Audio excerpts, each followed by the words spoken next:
Hello. Uh, I'm a couple minutes later than usual, but yeah, I was making a title for this. um, how is everybody today? Good to see you. I had a really good film discussion today, but I wanted to announce that our severance discussions, which usually happen on Saturdays at 5 p.m. Eastern Standard Time for an hour, we talk about the previous day's episode release. That's going to be happening now on Saturdays at 11 a.m. We are moving it to accommodate more participants. So if you can make it, that'd be great. Love to hear what you have to say. We're just having a casual discussion. Any opinion is welcome. We're primarily focused around esoteric insights, but yeah, we're just discussing as fans of the show, but also as esoteric decoders and finding the hidden story within it. Hello, Leaves of Grass. Good to see you. Good to see you. If you're here, let me know. Say hi. Oh, I was gonna put a poll in here. I'm gonna have a poll. Let's see.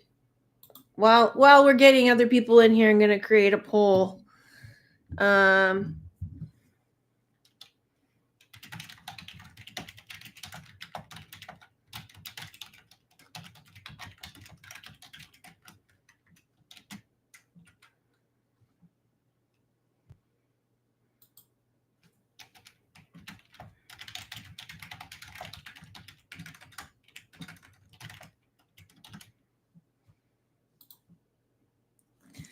It's a good poll. I want to hear what you have to say.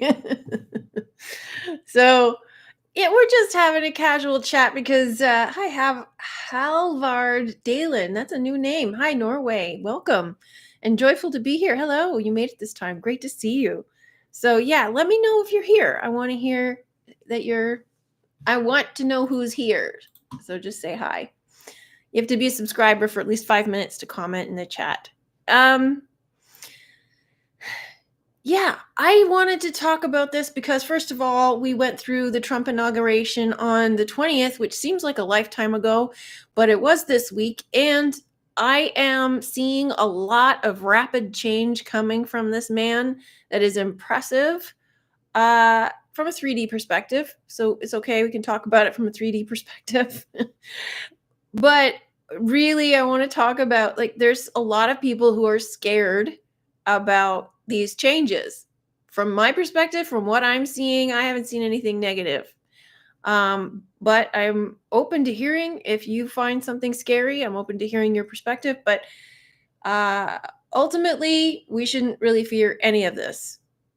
And I'll talk about that later. But I do want to hear your perspective on this and where you're at. So let's just talk.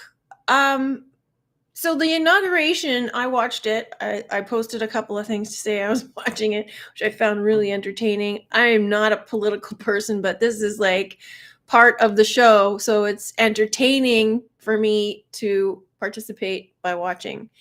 And while the inauguration part was a little snooze fest, Trump's speech was really interesting, I thought. And the more I see of Trump, the more I like of Trump. And I am neutral on the subject. I don't really care. It's a story. But I'm enjoying the show. I am enjoying what I'm seeing. I am enjoying what's going on. And I don't think I have ever seen a president or anybody, any employee or anything, go into a job with such vigor and determination and decisiveness as Trump. He walked in there with his plan, told everybody what he was going to do, and on day one did it.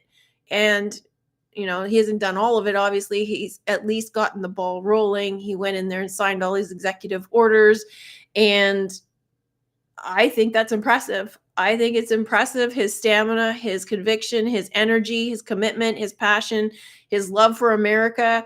You can see that he's connecting with the people, I'm enjoying it. I think this is really something powerful and something that Americans need right now. But the left, left is just holding on for dear life to this story that he's a bad dude. It's kind of funny. He kept a list of all his promises and he's determined to keep them, joyful to be here. Yeah, exactly. Like the left is in denial. They say, well, he's not capable of keeping all of these promises. And yet he goes in on day one and issues executive orders to enact them right away. So what has he said that he's not delivering on? What I don't see any of that. I think the left is just like making stuff up and they're all caught up in their delusions, which is like the power of the mind and the manipulation and the mind control that the mainstream media has duped them into. And they have fallen for this mind spell and they can't seem to get out of it. It's fascinating to watch. It's actually really important to watch what is going on with the left because they have been duped so badly and they can't seem to get out of it. And sometimes I find it funny and other times it's very painful and sad. And other times I'm just like, I can't even listen to you. I can't tolerate it. So it's really interesting. Hi, Natasha. Hi, Joel. Hey, yes, even here in the land of Oz, some of us is happy he got back in. Apparently, he wants to change things here too. How? I don't know, but yeah. Well, this is it. Like, he's not only changing things in the United States before he gets before he gets in the office, he's changing things around the world before he was even sworn in. It's just, he has power. And I think from an esoteric 5D sense, whatever you want to call it, from a perspective of somebody on the ascension path who is, you're working towards, or you're working out all of your issues in order to be a better person, in order to be the best version of you. I find what he is doing and what he embodies extremely inspiring. He is leading people in a very powerful way just by being himself. And this is what we need to see. We need to see people leading by example, by being the power that they are. And that is what he represents. And so I have a very hard time with people hating on him because I just simply don't see what they see.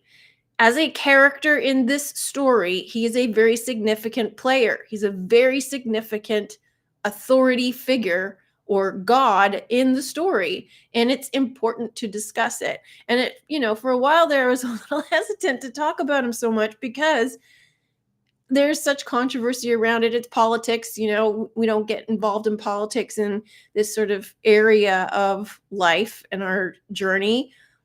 But it is important to talk about certain figures, certain celebrities, certain power players in this story, in this game. And he's one of them. He is one of the most powerful players in the game. And that's why it's important to talk about him. And it's important to watch what he does from my perspective. And, from what I am seeing from him, he represents gold, the trump card. Like, he is Mercury, he is Apollo, he is the power player messenger who is here to help people see the best in themselves, to elevate themselves, to awaken. He's spouting truth like you would not believe. He signed the documents to release the JFK files that hasn't been done in decades.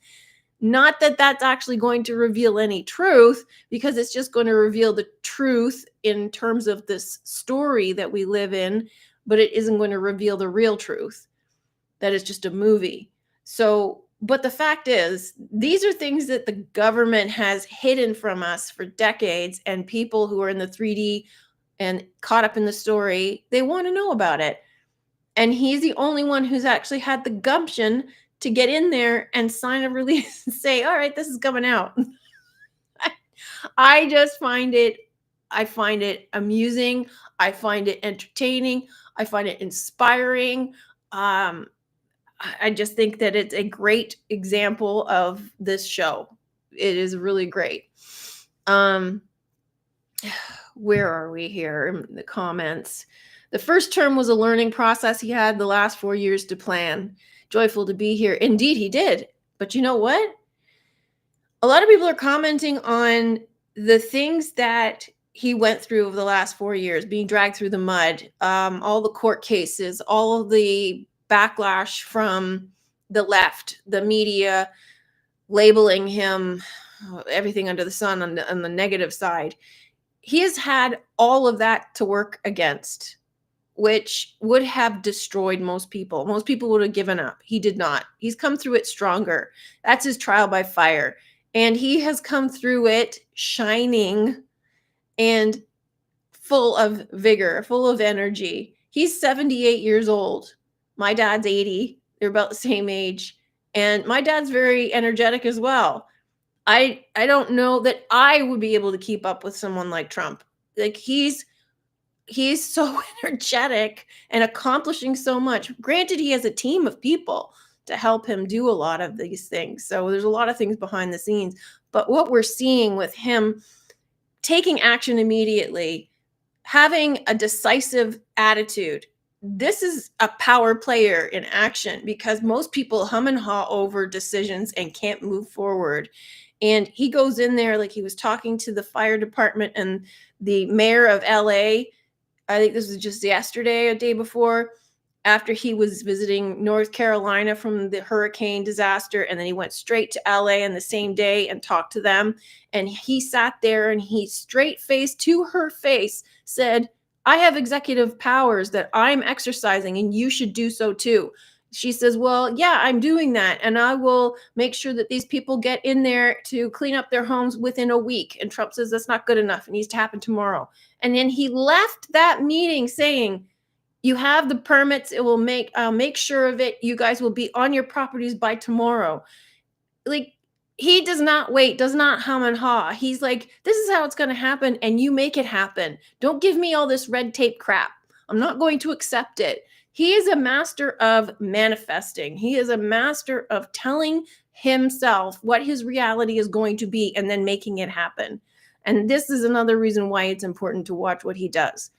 He's very inspiring, and people are starting to notice this.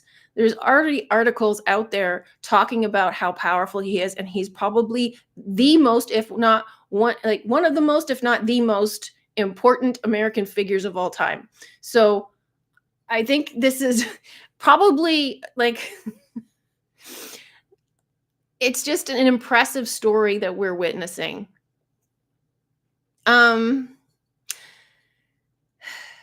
Hello, everyone. Natasha, please hit the like button if you haven't already. Thanks, Natasha. Joel, America was crumbling with Biden in power. Absolutely. It was totally falling apart. Joyful to be here. That is what I've always loved about him, is an inspiration, and he can help clear the way for us. Totally. Trump is mercurial chaos magician. Absolutely, Natasha. Joyful to be here. Love seeing him in North Carolina and LA. He said North Carolina was hit by something, hinted that it wasn't just a hurricane. Oh, that's interesting. I didn't see the footage from North Carolina. I saw the footage from LA though. And he emphasized how the houses and properties had been incinerated in LA. And, like he said, like, he's like, what toxicity?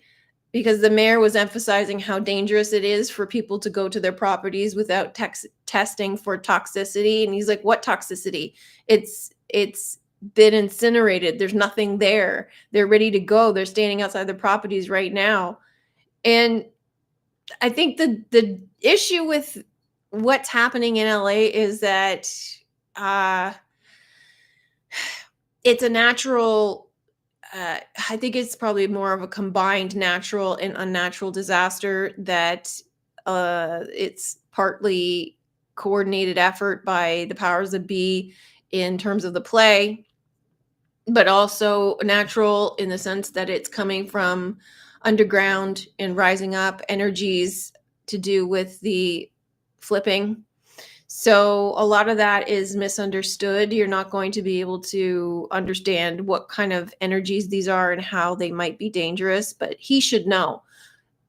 Somebody in his authority in this play, he should know what is actually going on And so if that's the case, if he knows, then he would understand that there's probably no danger at this time.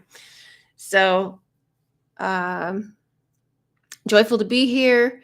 Sorry, Joel Viner, looking forward to the documents of JFK. Yeah, like I said, I think it'll be interesting, but don't get caught up in it because it's still not the truth. Joyful to be here. Called out LA mayor on holding people back from clearing their own property. I know that was so funny. I laughed. I thought it was absolutely hilarious. He does it respectfully though. This is it. Like he doesn't have this sort of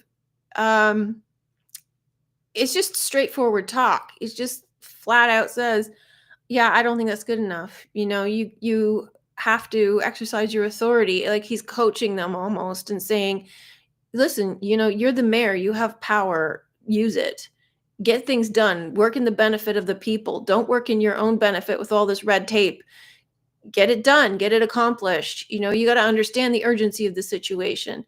And it wasn't like a personal insult or anything. It was just, you're not trying hard enough, and I know it. So don't try to pull the wool over my eyes because I know how to do this stuff. I'm a builder. Like, I know how this stuff works. And I think she needed it. I think she needed to hear it. And yeah, and I think too, like a lot of people were upset because she's a DEI hire and she's proving her incompetence, or at least she's proving that she's caught up in the red tape of it all. And I think a lot of people in the traditional system who aren't awake or aren't part of it in a higher level sense, they're just facilitating the program like an NPC. She's just going to play along with the red tape and think that she can't think outside of the box, whereas Trump is challenging her to think outside of the box. Trump is challenging people to think outside of the box. Like, you think this is impossible? It's not impossible. You want to make it done? Say it's done, do it. Find a way. So I like that. I really do. I find it really inspiring. No one's flower. I think he's doing fine because he's actually doing things, but I'm in Ireland looking from outside. Thanks, no one's flower. I think so too. I think a lot of people from outside looking in see what he's doing, and we're a little bit more detached. I mean, I'm in Canada. I'm not in the US, but everything that happens in the US directly affects Canada. We have such a close relationship with America that it's important what happens down there because a lot of that influence comes up here.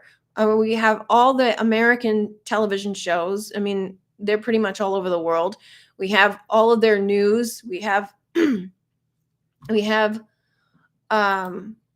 all of their influence and propaganda, and we're connected to them. So there's a lot of things that are really influential on our end about how things are run in Canada based off of how things are run in the United States. But also, like, this in terms of Canada, just for a side discussion,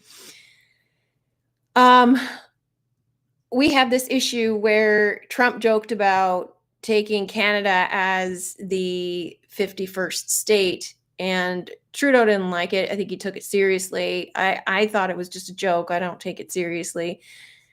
But that isn't to say that, somebody says something as a joke and then later on you change your mind and think, well, that's actually not a bad idea. I don't think it's going to happen unless it's scripted and whatever. I don't think that's the plan, but the way in which this is unfolding in Canada is tragic to me. The way that Canadians are handling it is pathetic. If you're going to be neighbors with somebody like Trump, you cannot allow someone like that to just dictate, well, if you're not going to comply, then we're going to put a tariff on your stuff. Okay, so he stated his terms. Now, what are you going to do about it? How are you going to work with him to bring him down, to say, all right, well, we don't want that to happen. What can we do to accommodate so that this doesn't happen? Because if it happens, it's going to be detrimental to our country. I haven't seen anything like that happen on our side. I haven't seen, well, Trudeau's a useless wet mop. So he hasn't said anything or done anything or taken any action towards coming to any kind of conclusions or negotiations to working this out so it's in our favor or in mutual benefit. And I see more action and determination and decision making from each province.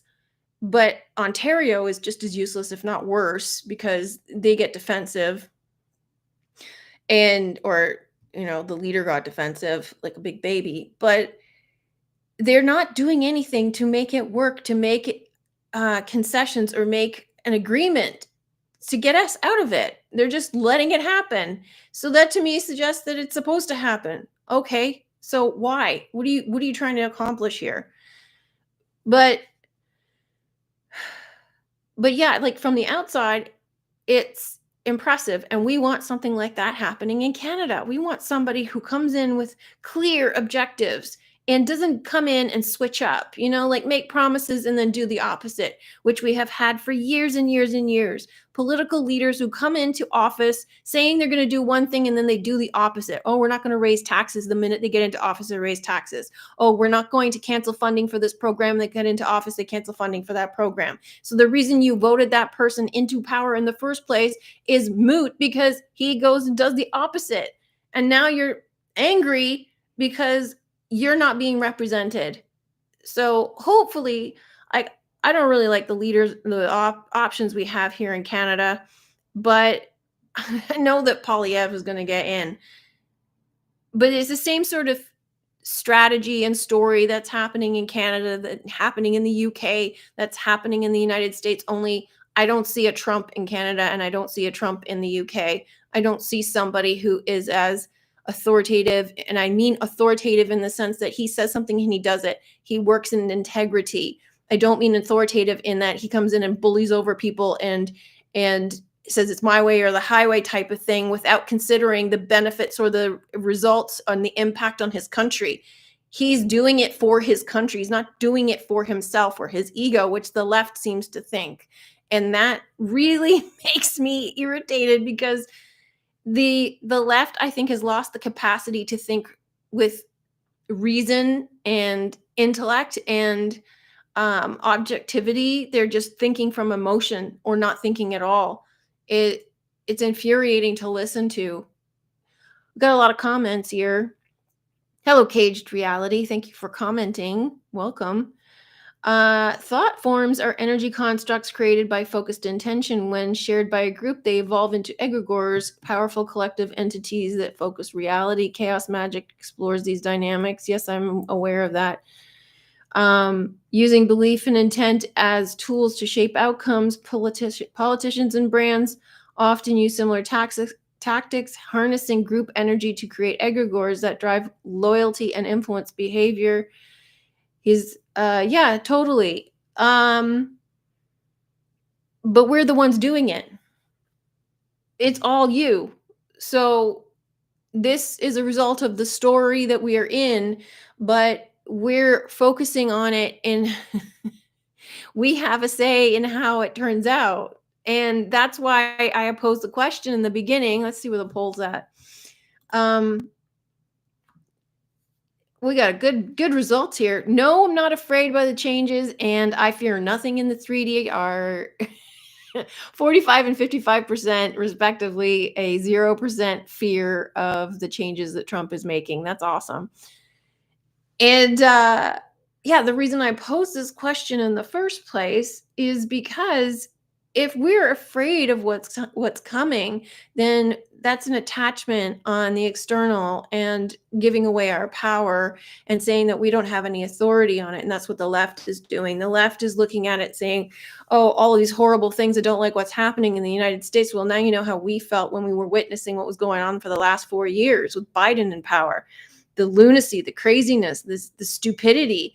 But we just sat back and was like, okay, it's going to happen. It's going to happen. We're not afraid of it, but it's craziness.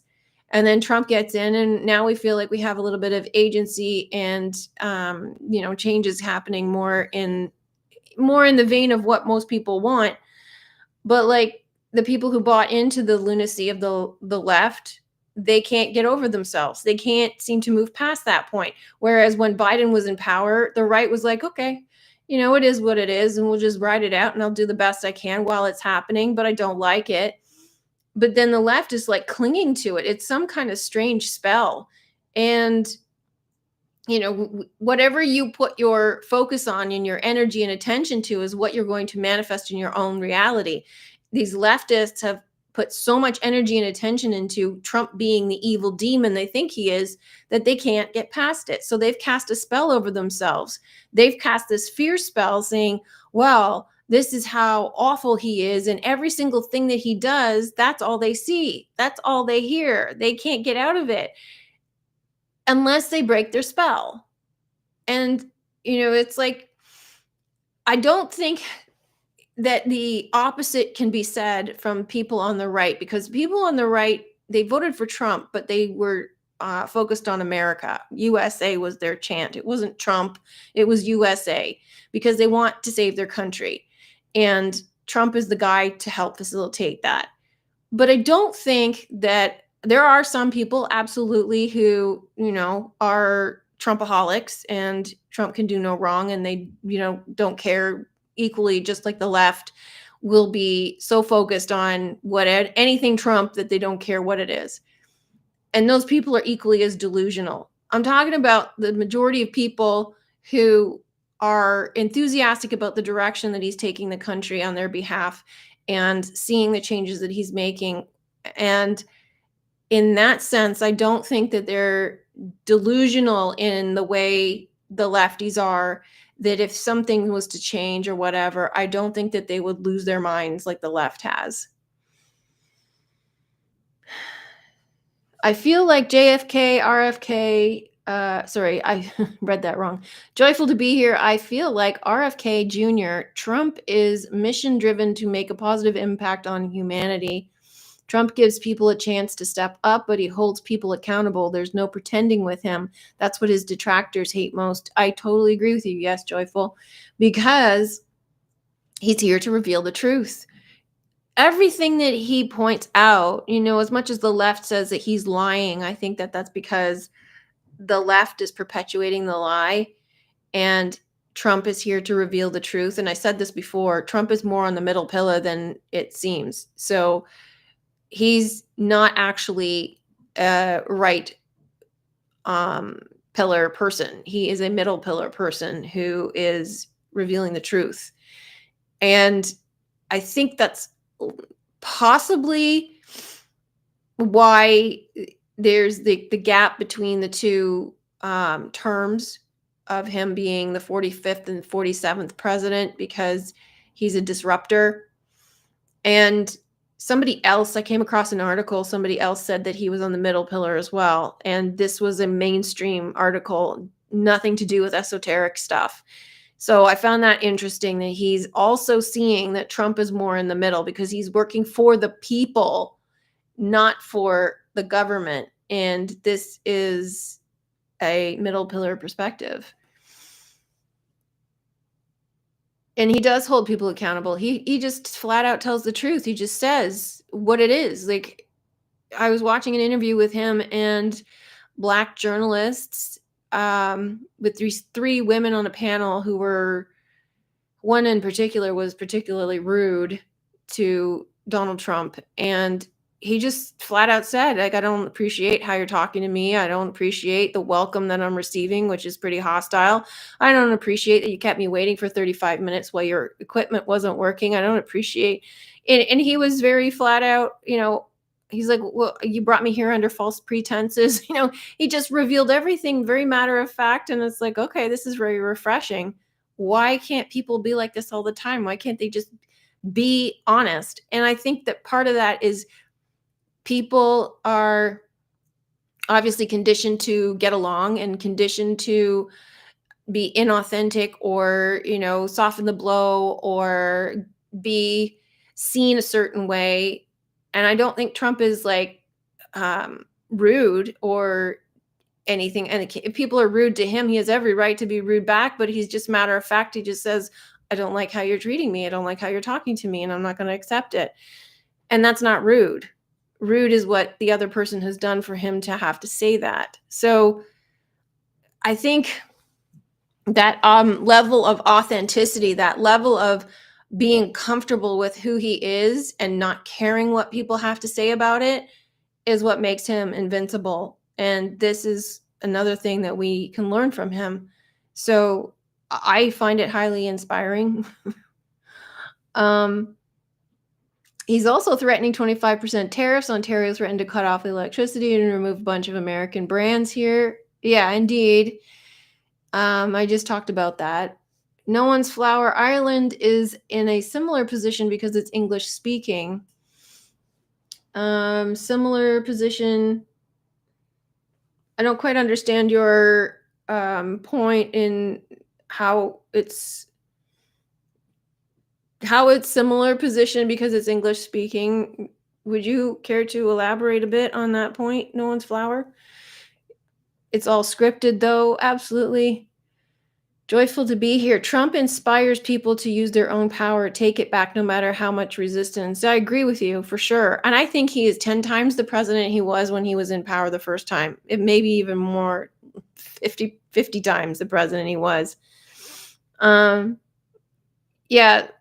If you're in the chat, give this video a thumbs up if you please to help push it out to the algorithm. My channel needs some support with interactivity because it's a small channel and I need some help here.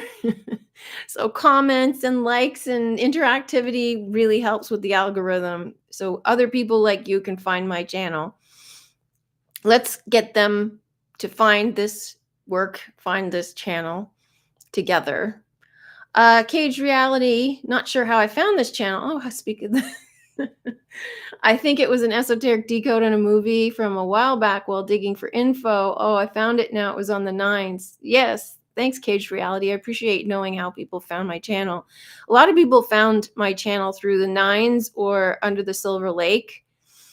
And I noticed a lot of people also found it through my IXXI video, but it was such a short video that a lot of people have seen it. Not as many people have said to me that that's what got them to be a member, like subscribe rather, to continue. Because I mean, it's like a minute-long video or 30-second video, but it's my highest viewed video. But anyway, the 9s and Under the Silver Lake are two of my highest viewed decodes, and very common that people have subscribed because of it. So thanks for telling me. I appreciate that. Leaves is Grass, the 9s is such a gem. I've watched it several times. True Love introduced me to that film too. Oh, thanks, Leaves of Grass. Yeah, I find that movie powerful, and it's incredibly powerful, incredibly meaningful, particularly now that we have this drama with Ryan Reynolds and Blake Lively. Oh boy, that's let me just talk about that briefly because I think this is important too. I'm not going to talk too much about it because I want to stay on topic, but this Blake Lively, Justin Baldoni, Ryan Reynolds, Taylor Swift, and everybody else who's lumped into the pile court case is bigger than what happened with Amber Heard and Johnny Depp. And the reason it's bigger is because it's taking more people down, kind of like P. Diddy. But even P. Diddy seems to have sort of quieted down. But this seems to be rather explosive. And it looks as though Ryan Reynolds has more of a hand in this than it appears. So I'm a little disappointed to hear that, considering some of the films that I've looked at of his, particularly the 9s. But obviously it's just part of the story, so it has to happen. It's not really him, it's his character, so it doesn't matter. But and as well, the movie, what was the movie called? It's one of my favorite movies that I decoded, the one about the video game, Free Guy. That one's really powerful. So like the nines and free guy, you know, kind of annoyed that it's tarnishing that image of him. But he's got to play the role he is cast to play. Starseed Awakening, hello. Thanks for commenting. He doesn't live in a facade like all these other narcissists. Yeah, so we're going back to Trump. And yeah, I don't think Trump is a narcissist. I think people have painted him as a narcissist because that's how they understand him. The only reason that they paint him that way is because they don't understand how somebody like him could be so straightforward and honest, have so much money, and be so successful and get into politics. He knows how to play the game, but he's one of the power players. So like that's how he gets in. So it's not he's not a narcissist. He has boatloads of confidence, and people are uncomfortable with that kind of confidence. This is God level confidence. That's what we're seeing here. It is God level confidence, and people want to paint him as a narcissist because they feel uncomfortable with their own God level confidence. They can't stomach the idea that someone could be that powerful and not be a narcissist because they themselves can't stomach the idea of their own power. And yeah, like a lot of the stuff from the past could make him look like that. He's not a narcissist. He would not be doing any of the things he's doing right now if he was a narcissist. All of the stuff he's doing is coming from a very generous, even-leveled position. And when people attack him, he doesn't get riled up. He will speak his mind and he will say, I don't appreciate that. But a narcissist would retaliate, get defensive, argue back, attack back, and also would hold vendetta. And yes, he says things like Biden calls him Sleepy Joe. He calls out some of his less than stellar activities, and he points out all of these things, but he's also in the game of politics, so he has to play a little bit of that. But he also inflates his position. Instead, he says things like, oh, it's going to be a great wall. We're going to make Mexico pay, because he understands law of assumption. The average person doesn't understand that kind of talk. The average person is like, well, how can you go and say that? You're making empty promises. You can't say that. He understands how the universe works. That's why he talks like that. This is God level confidence, and people can't stomach it.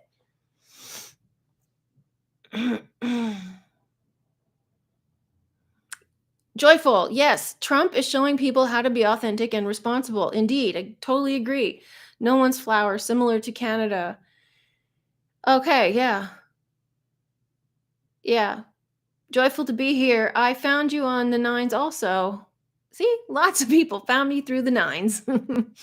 Joel Viner, it's so stupid. I remember YouTube, how it used to be. You could find stuff easy before they changed everything. Hence why it's a shame why Shane Dawson made it big. I'm not familiar with Shane Dawson.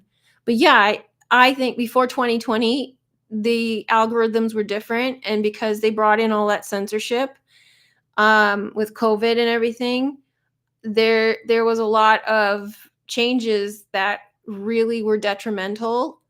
And I think those are still in place, which may go away now that Trump has made the executive order to allow free speech again, and all of these rules that Biden's administration put on some of these platforms, some of the ones that got Trump kicked off, is going to free up the algorithm and move content around a little bit more freely, I hope. Some of these platforms like YouTube may be a concern still. TikTok obviously is run by China, so it isn't really within his domain. So like things like Twitter obviously already happened because Elon owns it and he's all for free speech. And then, Truth Social was Trump's, And then there's a couple of others, like alternative YouTube type channels. Those are a little bit more free speechy. But the danger with some of the free speechy stuff, not that this is a problem, like you have to use your discernment though. You have to be very in tune with what's garbage and what's real because there's a lot of garbage, which is fine. I don't have a problem with it. I'd rather people feel that they can express their ideas and their thoughts and their insights freely than be told what to think and have to conform to one way of thinking, and that's all they can do. I think it's way better. But yeah, things have definitely changed since then, and the algorithms making it harder to find things. And they did say that they were recommending more small channels some time ago, which I have seen a shift, but it's still not where it was before 2020. Sarah Elkhaldy, The Alchemist, mentioned the nines. I started looking into it and found your page. Joyful to be here. Yeah, I'm familiar with The Alchemist. I heard a couple of people came from her channel after she mentioned that movie, which is interesting. So thanks, Alchemist. Appreciate it. I know she didn't mention my channel specifically, but still. Caged Reality. They have to hide the truth in plain sight. Hollywood is run by a group of the OTO, like the OTO. What's OTO? AA. What's OTO and AA? I'm not familiar with that. But like, I don't have that perspective in the sense of like they have to put the truth in plain sight. The truth is in plain sight regardless. It's not hideable. It's embedded in everything. And the elite are trying to wake us up. So all of the people in the upper pyramid, their role here is to wake us up. But because we lied to ourselves and we believe that the physical is real and we believe that we are little tiny humans and not gods, we believe that this is all there is. And so to hear from somebody the truth, it sounds like a lie. It sounds like it's evil. It sounds like it's tainted. It sounds like you're trying to brainwash me. You're trying to mind control me. You're trying to pull me into the devil. That is the automatic go-to thinking for anybody starting to get into this sort of knowledge, because it's so different from what we're accustomed to. And getting used to the idea that there is hidden knowledge that we're not privy to, it makes us feel like they've hidden it from us, but they haven't hidden it from us. We hid it from ourselves so that we could enjoy this human 3D experience without understanding who we really are, because we wanted this immersive experience. But we went so far in forgetting that we really have a hard time remembering and coming back to ourselves. And so now when you start to come out of it, you're starting to come out of the fog or the sleep or the dream. All of these things, like in the nines, we left reminders for ourselves, like breadcrumbs, so we could find a way back home. And that's really all it is. These people are acting out the play that we have embedded in our heads or eyes and DNA. It's embedded in who we are, the zodiac, the tarot play. And that is embedded here to be projected out onto the screen to remind us of who we really are so we can find our way back home.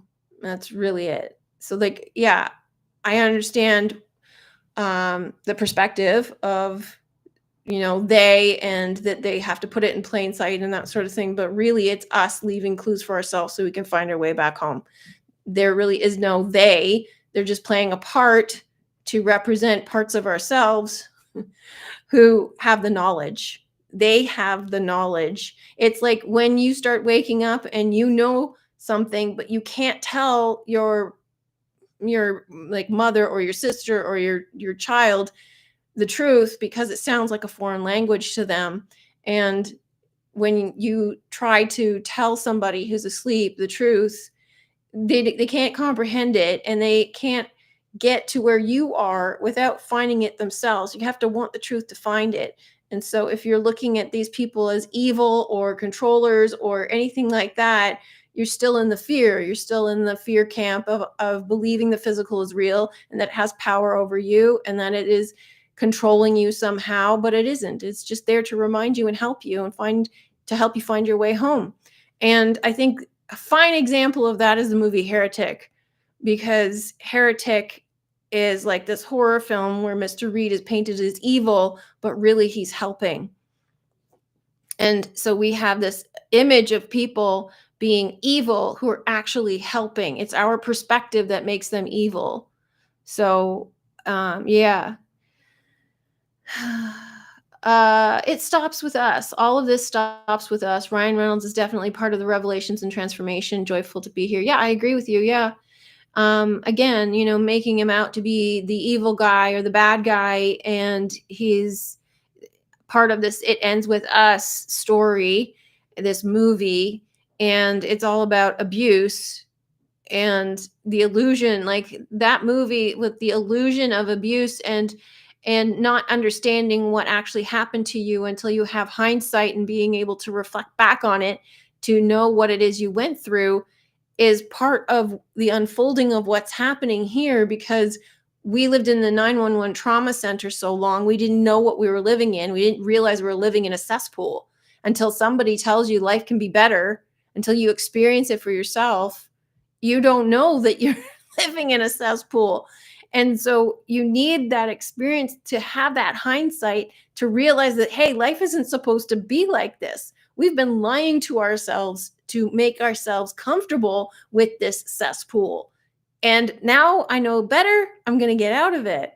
So, yeah, I think Ryan Reynolds is actually one of those characters in the pyramid who is part of the play, and he's telling us that we got to get back to home. We got to get back to our authenticity, realize what is going on here, that this is an illusion. They're playing with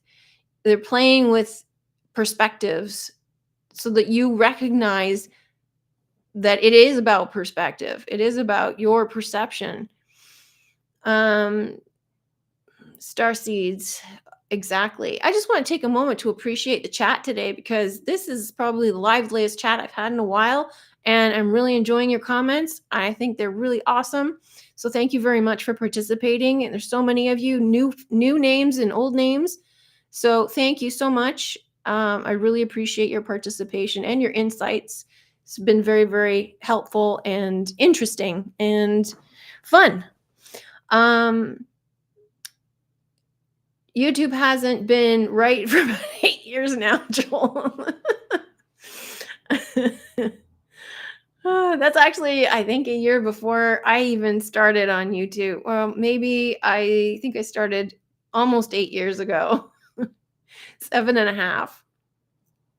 Joyful to be here. Trump's clarity and perspective is high enough. It makes him so good at foreshadowing, unless he's really a time traveler. You've heard that theory too, huh? Yeah, I heard somebody mention that on Instagram, and it comes from that book. I think a lot of conspiracy theory people have mentioned this book where Trump is mentioned in there. But yeah, I don't know. I mean, he is associated with 88 and 22, which it is associated with time. But that to me is his role as the messenger, and he's here to help us get out of time.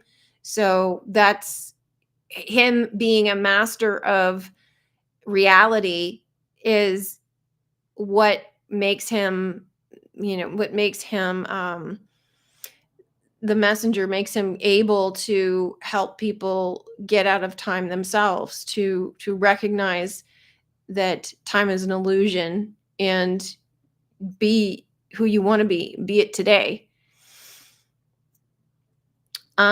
Seems now he deliberately verbally considered preemptive pardons for his family, like he knew Biden would do it. Sorry, I don't understand. You talking about Trump knew, Joyful? Seems now he deliberately verbally considered preemptive pardons for his family, like he knew Biden would do it. I'm a little confused as to who you're referring to. Is it Trump or is it Biden? Or, yeah, I don't know if you could add some clarity there. Austin Beber, hello, welcome. Glad you could make it. Have you considered that authenticity is what happens when someone feels that no one else is watching or recording them? I have recognized that we are always being watched. We are always being watched because basically you're the one watching yourself. You're the one recording everything. But I think it's potentially more complicated than that, which I'm not going to get into here. But you've seen in many movies like The Substance, like 1899, there's and The Truman Show, how everything is recorded and it's like a TV show because it is a TV show and we're being recorded. And yeah, basically, I've even heard, I don't know how true this is, so take it with a grain of salt, but I heard of a near death experience story where somebody was in a room which was like a library and they were watching um, a war that took place before cameras were even invented. So a war that took place on Earth involving horses. I think it was like American Civil War or something, or maybe even earlier. So this person was baffled as to how this other person in his near-death experience could possibly be watching a TV show or documentary about something that happened on Earth before cameras were invented. It's like, well, because it's all a camera. Everything's a camera. The eye is a camera. Everything is already recorded. It's already done. But yeah, I mean, authenticity, to answer your question, well, yeah, authenticity is what it's your inner child. It's what you feel inside in your heart. It's being true to who you are and what's important to you. It's getting in tune with your heart and your inner identity, your inner values, your inner soul, your inner music. It's like, what matters to you? What are you passionate about? What do you love? That's basically it. Authenticity is about love. Loving yourself, loving everybody around you, loving the world, loving your story, loving your experiences, being present and enjoying what you're doing and doing things you enjoy. And if you're doing things you don't enjoy, or you're doing things that you believe are going to get you something, that's not what true authenticity is. Like, a lot of people will have a job they do because it pays the bills, but they go in every day, they hate it, it starts to eat at them, it's destroying them, and they convince themselves they have to do it, so they lie to themselves. So that's building inauthenticity on top of inauthenticity. But for that moment, there is a side of that which is authentic to them in that moment because they don't have any other belief. So it's a belief that they carry, that they're buying into, that in that moment is authentic to them because they don't know any better or they don't believe any different, but it isn't authentic to who they really are. So it's like a false authenticity, right? So it's like, we were watching this movie for the film discussion group, and it's called Stuck in Love. And one of the characters is Samantha, which is the daughter, and she is suffering from heartbreak due to her parents' divorce. And so she's put up a wall, a defensive wall. And for her, she needs that wall in order to survive, in order to keep going every day. Because if that wall came down, she was going to get hurt. She doesn't want to get hurt. And in that moment, her wall is authentic to her because it's like the flip side. Like, she's wearing her fear on the external and turning it around to be defensive so that it keeps people out. And when she's being truly authentic, she doesn't need the wall because she knows no one can hurt her because she's loving herself. But when she feels like people are attacking her, and in that moment, like, that is her being authentic to try to defend herself because she's been hurt before, right? So the story she's telling herself, the Taurus she lives in, is that people hurt me. The people I love hurt me. And that is her story. But when she realizes that that story is a lie, then the barriers can come down because she knows that it's not true. So then she can get in touch with her true authentic self, which is love. So true authenticity is just love. Love for everything. Love and acceptance and gratitude. Cage Reality, you have a book called Secret Societies on your shelf. I haven't read it. It's the Ordo Templi Orientis and the AA Argentum Astrum. That's what I was referring to. Okay, thank you. Yeah, I haven't read that book. I bought it some time ago. I think it was like in a collection of books that were secondhand or something, and I thought, I'll just pick this up. But I don't even think I've opened it up. I haven't read any of it. But I did read a book about Freemasons, which is the one underneath, called Talisman. That was interesting, but hollow. Very superficial read. Fun read. It was fun to read, though. Like, he's a decent writer in the sense, I think it's Greg Braden wrote that. He's a fun writer in the sense it's easy to digest and fun to read. But the information in there probably could have been transmitted in a quarter of the pages. But thank you for clarifying. I still have no idea who they are. Joyful to be here. Yes, no way he would preemptively pardon his family. Seems he knew Biden would, so he floated the idea 4 years earlier to get all the responses from media and Dems saying how bad that would be. Oh, okay. So it was like a strategic move. Austin Beber, Through the Looking Glass is a movie, and it's about a hotel owner who installs see-through mirrors in every room and watches people to commit crimes and such. That sounds like a dirty film. It doesn't sound like a good idea.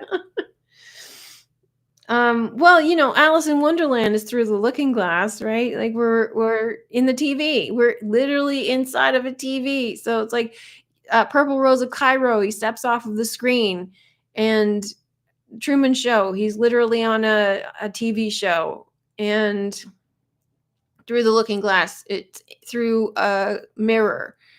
All of these movies are telling you that this reality is not what it appears to be, that it's basically a screen. It's basically, it's a dream within a dream projected on a screen within your own head. It's the best way I can explain it. So delighted to partake in your God consciousness today. Thank you, Glenn. Would you care to comment on the old adage, everything that was will come to pass? I don't know. Okay, I can comment on it in my perspective, because essentially everything is retelling the same story anyway. So there are no new stories. Everything has been told, and we're just living iterations of it. So everything is repeated. And so if you're saying like everything that was will come to pass, well, yeah, it's happening every day, all day, every day throughout infinity. And all of it's happening now because it's all the same story. So in terms of what other people come to understand from a 3D perspective would probably be more along the lines of like Nostradamus or like the Bible revelation, in saying that it was predicted. It's like, well, okay, but that was written 2,000 years ago, allegedly. So it was predicted because it's telling the story of all time. It is relevant no matter where in history or time you are, because it's all the same. It's a personal revelation. It's a personal story. It's also played out on the world stage, because as you come to reveal within yourself the truth, it gets projected on your screen. So you can't escape it. So how's that for an answer, Glenn? I'd like to hear your thoughts on it. Austin Beber, I feel God is like that, trying to see our true authenticity. What happens when we feel nothing is watching us? Yeah. But I think too, like the test of true authenticity is to be like that in public when you're interacting with other people. It's easy to be your true authentic self when you're alone, but how are you in public? How are you with other people? This is why, when I see someone like Donald Trump who is flat out honest to people, and in some cases brutally honest, but he isn't doing it to be mean or spiteful. He's just stating how he is experiencing things and telling people, this is my boundary. I don't like the way you're treating me. I don't like what you did here. I don't appreciate this. I don't like your tone. He's he's not hiding anything. He's just stating it, and it's very refreshing because most of us will hold things back. And we don't want to be rejected, and that's again a form of fear. It's also a form of external control, so it's also a form of being victim to the 3D. So if you're um, able to express yourself freely with no fear of any repercussions, and you're doing it from the heart, and you're doing it from authenticity, from who you really are, you're not doing it for any other motive, then you should feel safe in saying all of that. That's true authenticity. Again, that's what Trump is demonstrating. It's why it's so powerful what he's showing us. And so to um basically, like, the process we're going through is being able to shed all of those barriers that prevent us from speaking freely, from being our true authentic selves, from saying these are my needs and I am expressing them, or this is what I want and this is what I'm going after, this is who I am and this is who I'm going to be from now on, and having the courage of your convictions and operating and living in integrity. This is who I am and I'm living in integrity. So many people have a hard time being in integrity. And when you say something and you say you're going to do something, you have to follow through. Otherwise, you're living out of integrity. You're not walking in authenticity. You're lying to yourself. And if you express it to other people, you're lying to other people. So you have to be aligned with what you say and what you do, and that's being integrated. That's being in integrity and authenticity. So the way you are in private, and if you can bring that out into the public and be your true authentic self, the more you can do that, the more comfortable you get with doing that. And really all it is, it just requires a decision and commitment. You just say, okay, from now on, this is how I'm going to be. I'm going to be authentic self no matter what. I'm going to speak my mind. And then you follow through with it.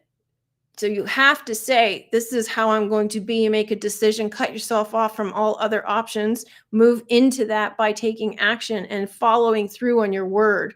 That's how you do all manifestation. And it's just clearly identifying who you are. I am authentic. I am at all times going to be authentic.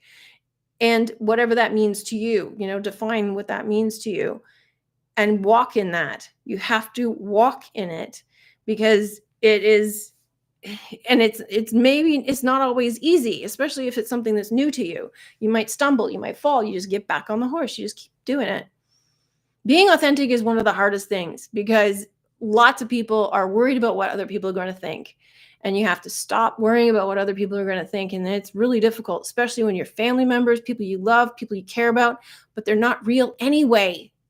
You're the only real thing in your reality, and you're the only thing that matters. So if you're the only thing that matters, then you have to invest in yourself. And being authentic is the best investment you can make. And knowing who you really are, knowing why you're here, knowing your purpose, knowing what you have to offer the world is the best investment you can make. Where am I? An evil person can hide themselves in public, so I don't see how people acting in public is more accurate view of authenticity if they were evil in the shadows. Nobody is 100% evil or 100% good, but we'll just take your example as if. But yeah, an evil person, if an evil person is evil in the shadows and they're lying, then they're still being authentic because they're just evil. right?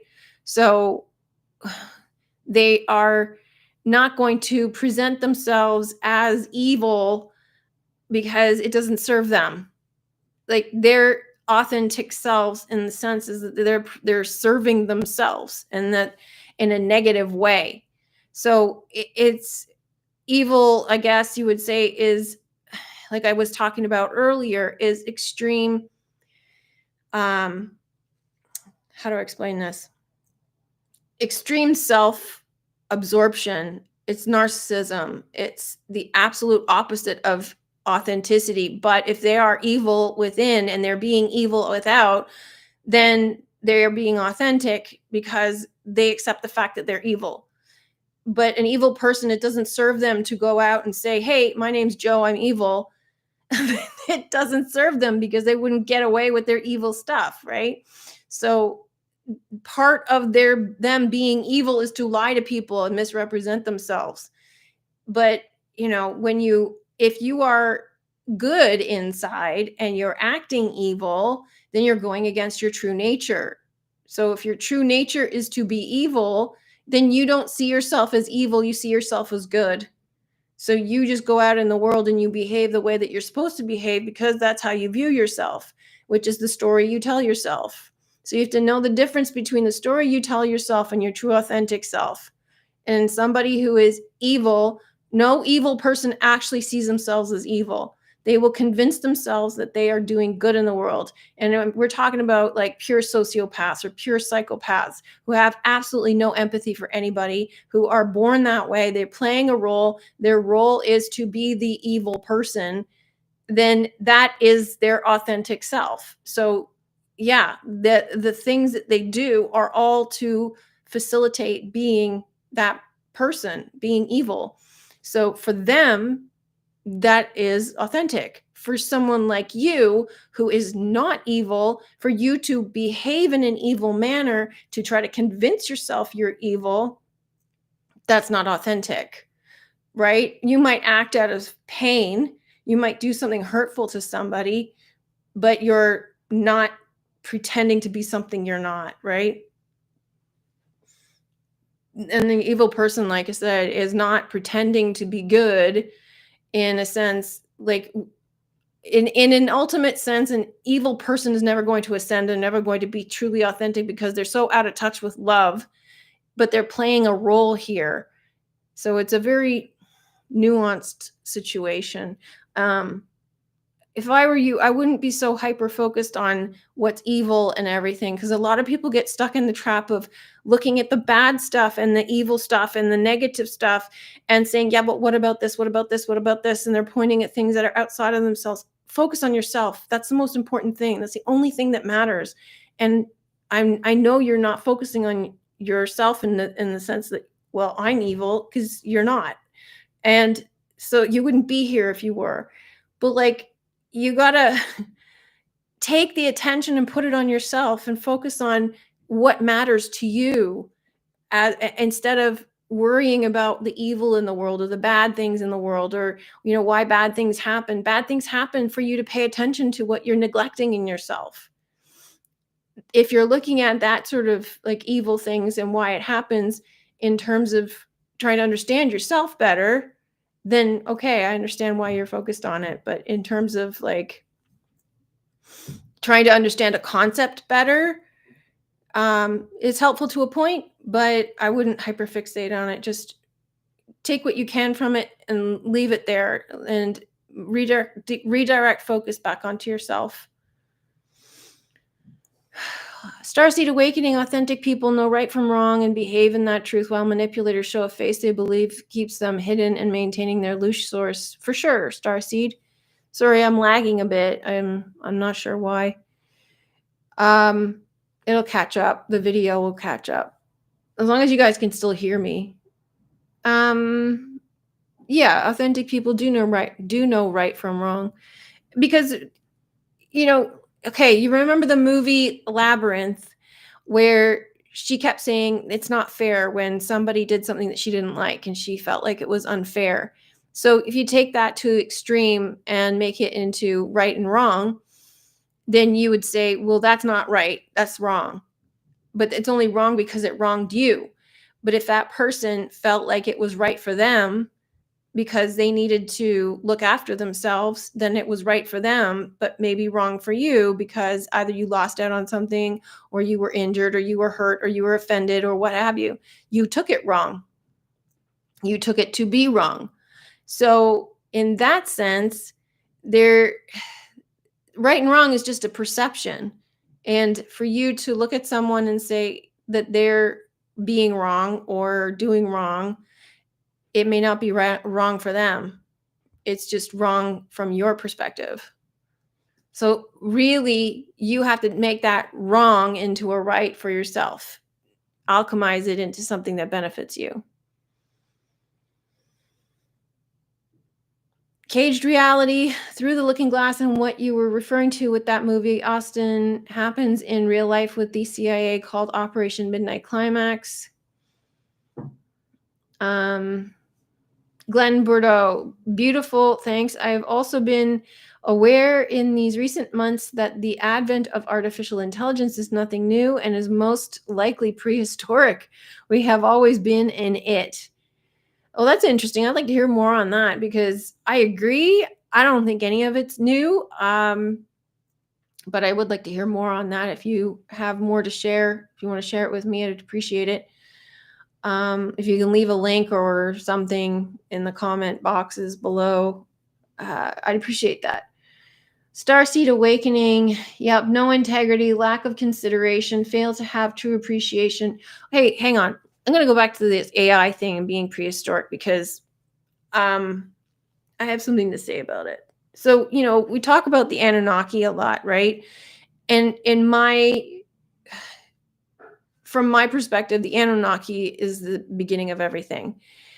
And they're not exactly they're not like these alien beings that people think they are. They're us.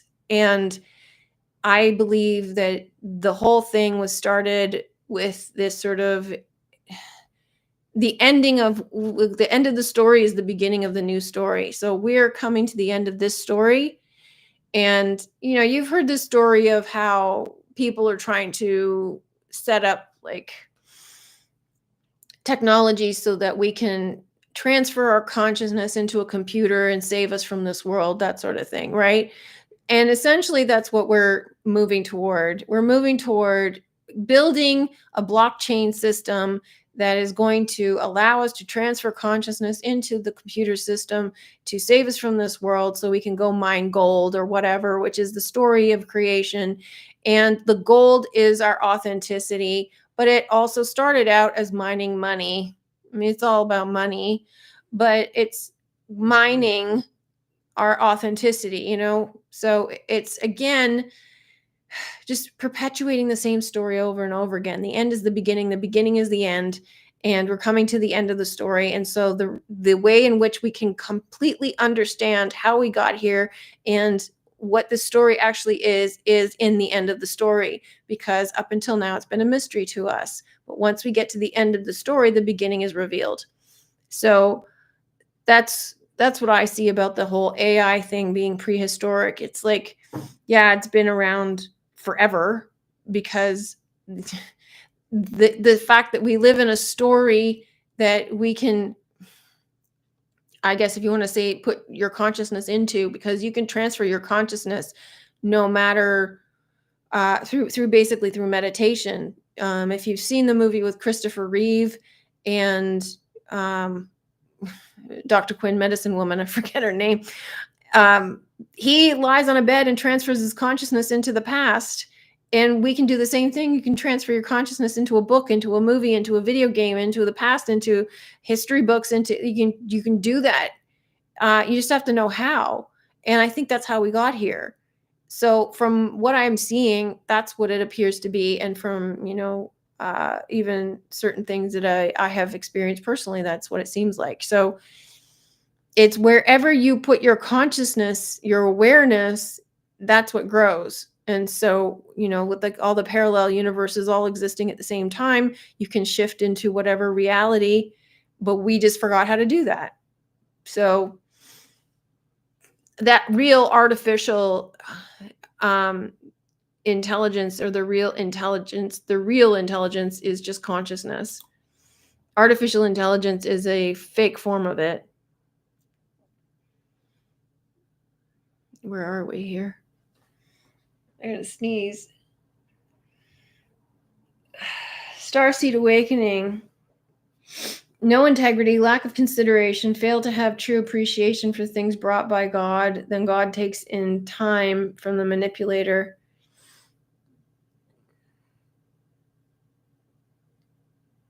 Yeah. Thanks for sharing that. I agree with you. Caged reality. They use prostitutes to dose people with LSD and watch them through a two-way mirror. The OTOAA thing refers back to Hollywood and many of those movies, pretty much. Okay, interesting. Yeah. Again, I still see I see that all as part of the play and part of the story. Not to say that it's not real. It is to some extent of part of the story. So there needs to be a physical element to what's happening so that people will look at certain things and use that as an answer. And if that stops them from accessing the truth, then they're not ready to access the truth. They have to want to go beyond that point, because that's like giving people a 3D solution. So like I say, everything is a red herring and it is a clue. So it will help point you in the right direction, but you have to be willing to go past that point. So yeah. Austin Beber, I would buy a hotel and do something like that and install see-through mirrors so I could see who people really are. You don't need to. You have superpowers.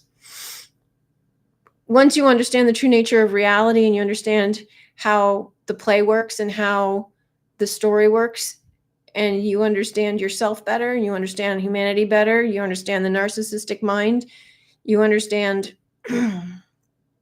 all of this, like the one story, all of it, it gives you a superpower where you can understand how people really are.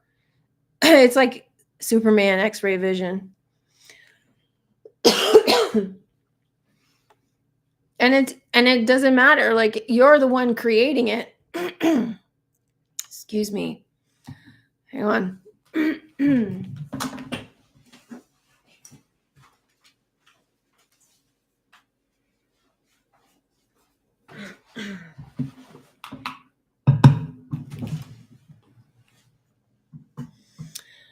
You're the one creating it. So you're the one who has the insight, because you're the one you created those people and you created the experience. And if you know how to read your experience, you understand the purpose of them being here. The ultimate reason, the ultimate interpretation that you need to have of any interaction is, how is this serving me? What is this here to tell me? You don't need to understand their true intentions. You don't need to understand any of that. You determine what it means, but you need to understand what it's there to tell you. And so when you have something like some sort of interaction with somebody and you can see it as theater, and then you can look at it objectively, decode it, and see, what is this telling me about me? What's going on in me that this is here to show me? That's what you need to know. You don't need to know anything else. Oh yeah, Somewhere in Time. Thank you. That was the movie with Christopher Reeve and what's her name? Joyful to Be Here. I love that movie too.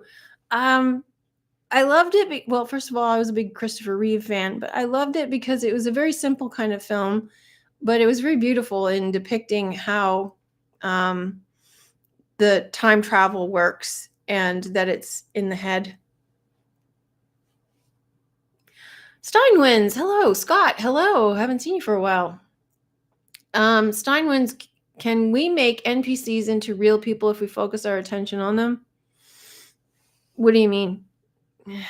Like, what would you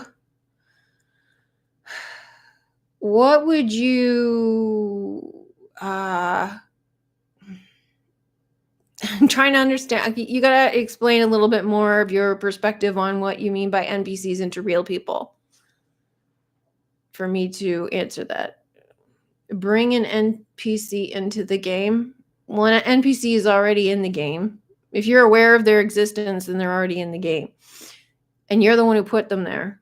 An NPC is a form of passivity or cowardice, but I could be wrong. No, an NPC is just somebody who's there to fulfill a story for you. So they aren't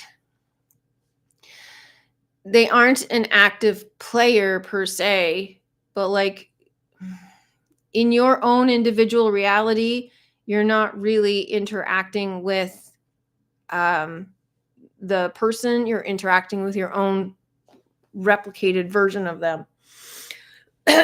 So in your individual reality, you are really the only player. However, the paradox also has to be true.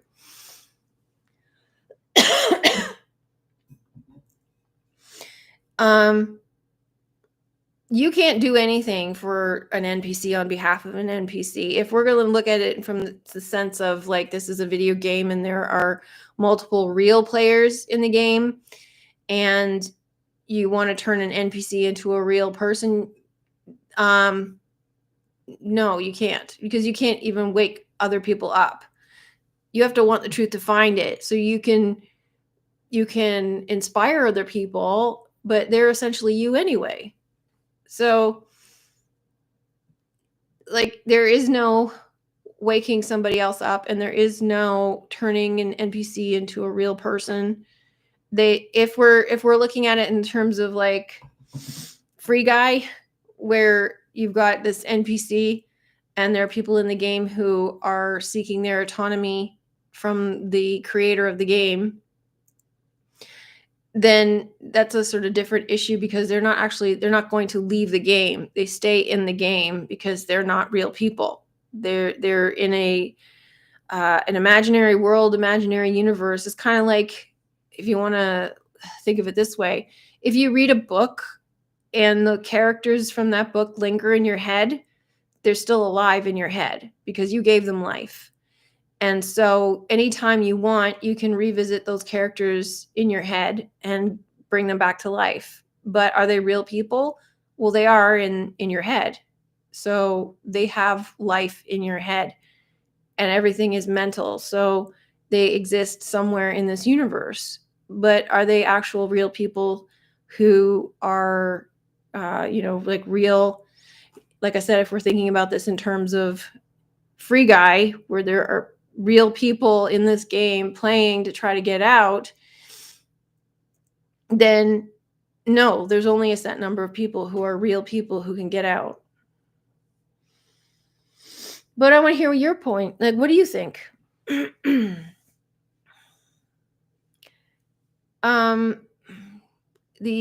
Glenn, the overarching psyop seems to be tailored to convince humanity that we are a failed case. Everything is corrupt. Humans can't be trusted. Therefore, we need to transfer our trust to AI.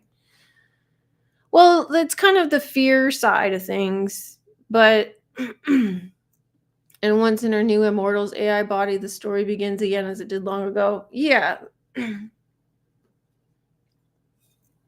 Yeah, like that's the fear side of things. And Johnny Depp movie Transcendence shows that. Westworld shows that. Like I said, it's the Anunnaki story. It's Free Guy. Free Guy shows that. And it's essentially like the story behind that is the reboot. Like I guess reboot's not the right word for it, but it's a reincarnation cycle. Like you get reincarnated, you come back here, you just come back into the story, like Westworld, one more loop around the bend. Like you come back into the story if you're not ready to leave.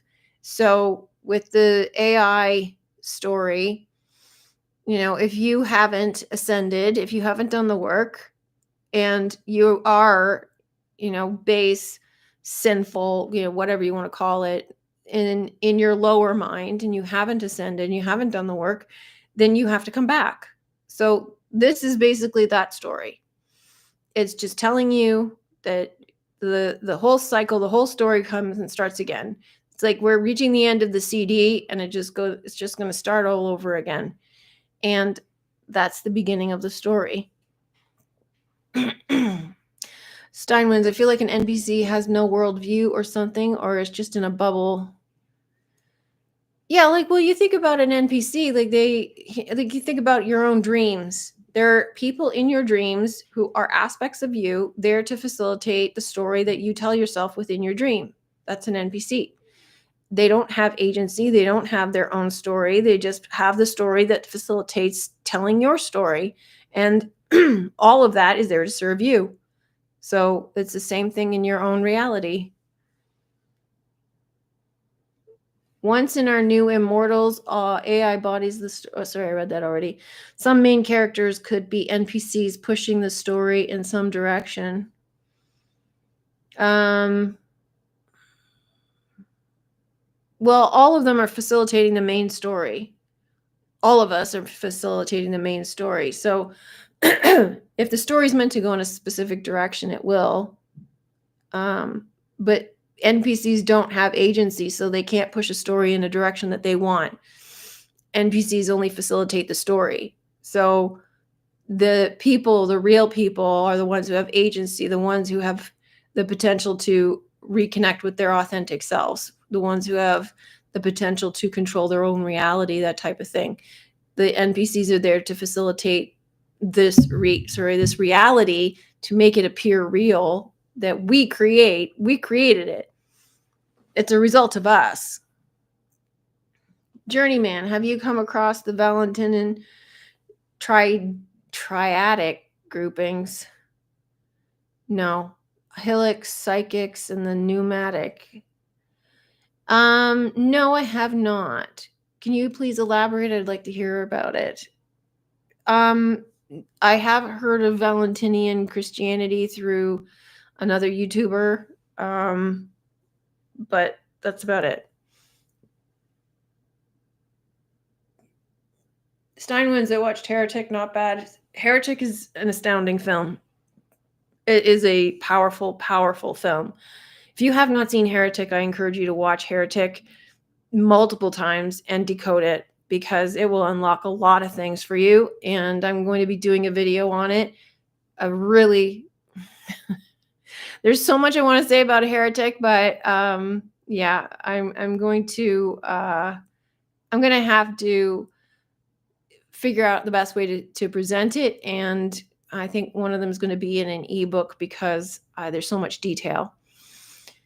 Journeyman, Helix could be equated to NPCs. Okay, I don't know anything about them, but all right. It's a Gnostic term. Okay. Control. Yeah, heretic. Is that what you're referring to, Steinwins? Being control? Basically, humanity split into 3 groupings: helix, somatics, material focused.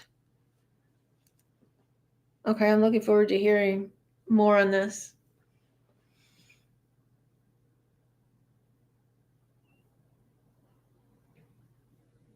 I made a group called Control, so that stuck out to me. What do you mean you made a group called Control? Then there's the psychics, who could become pneumatics. I guess the ones who have the potential to ascend beyond this place. On Discord. Okay. Cool. Sounds interesting.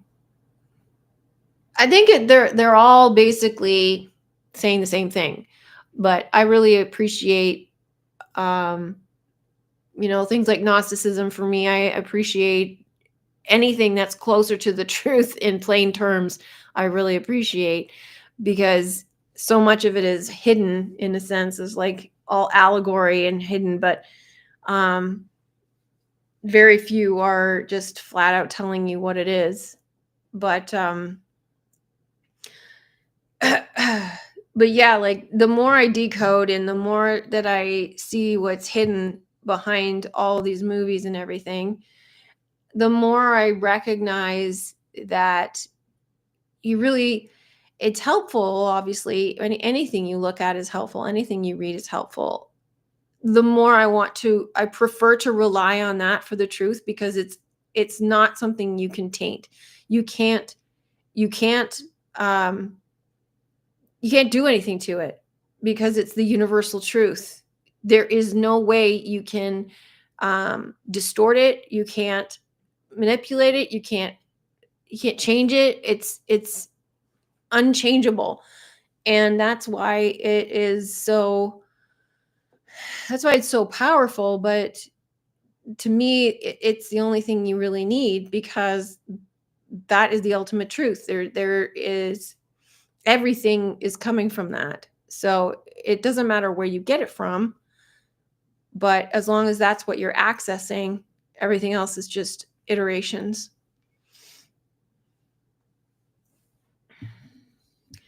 It seems like it could match the idea of the NPC. Basically, there's some that are bound to the material, others that are more spiritually minded.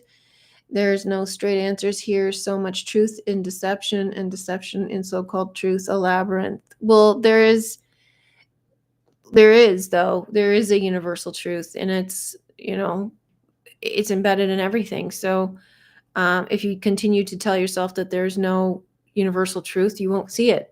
So you have to want the truth to find it. That's why it's only revealed to people who want the truth, because it's a spell. It's a spell we cast on ourselves. The I am, if you tell yourself I am not seeing something, then you're not going to see it. If you tell yourself that I want the truth, no matter what it does, no matter what I see, no matter what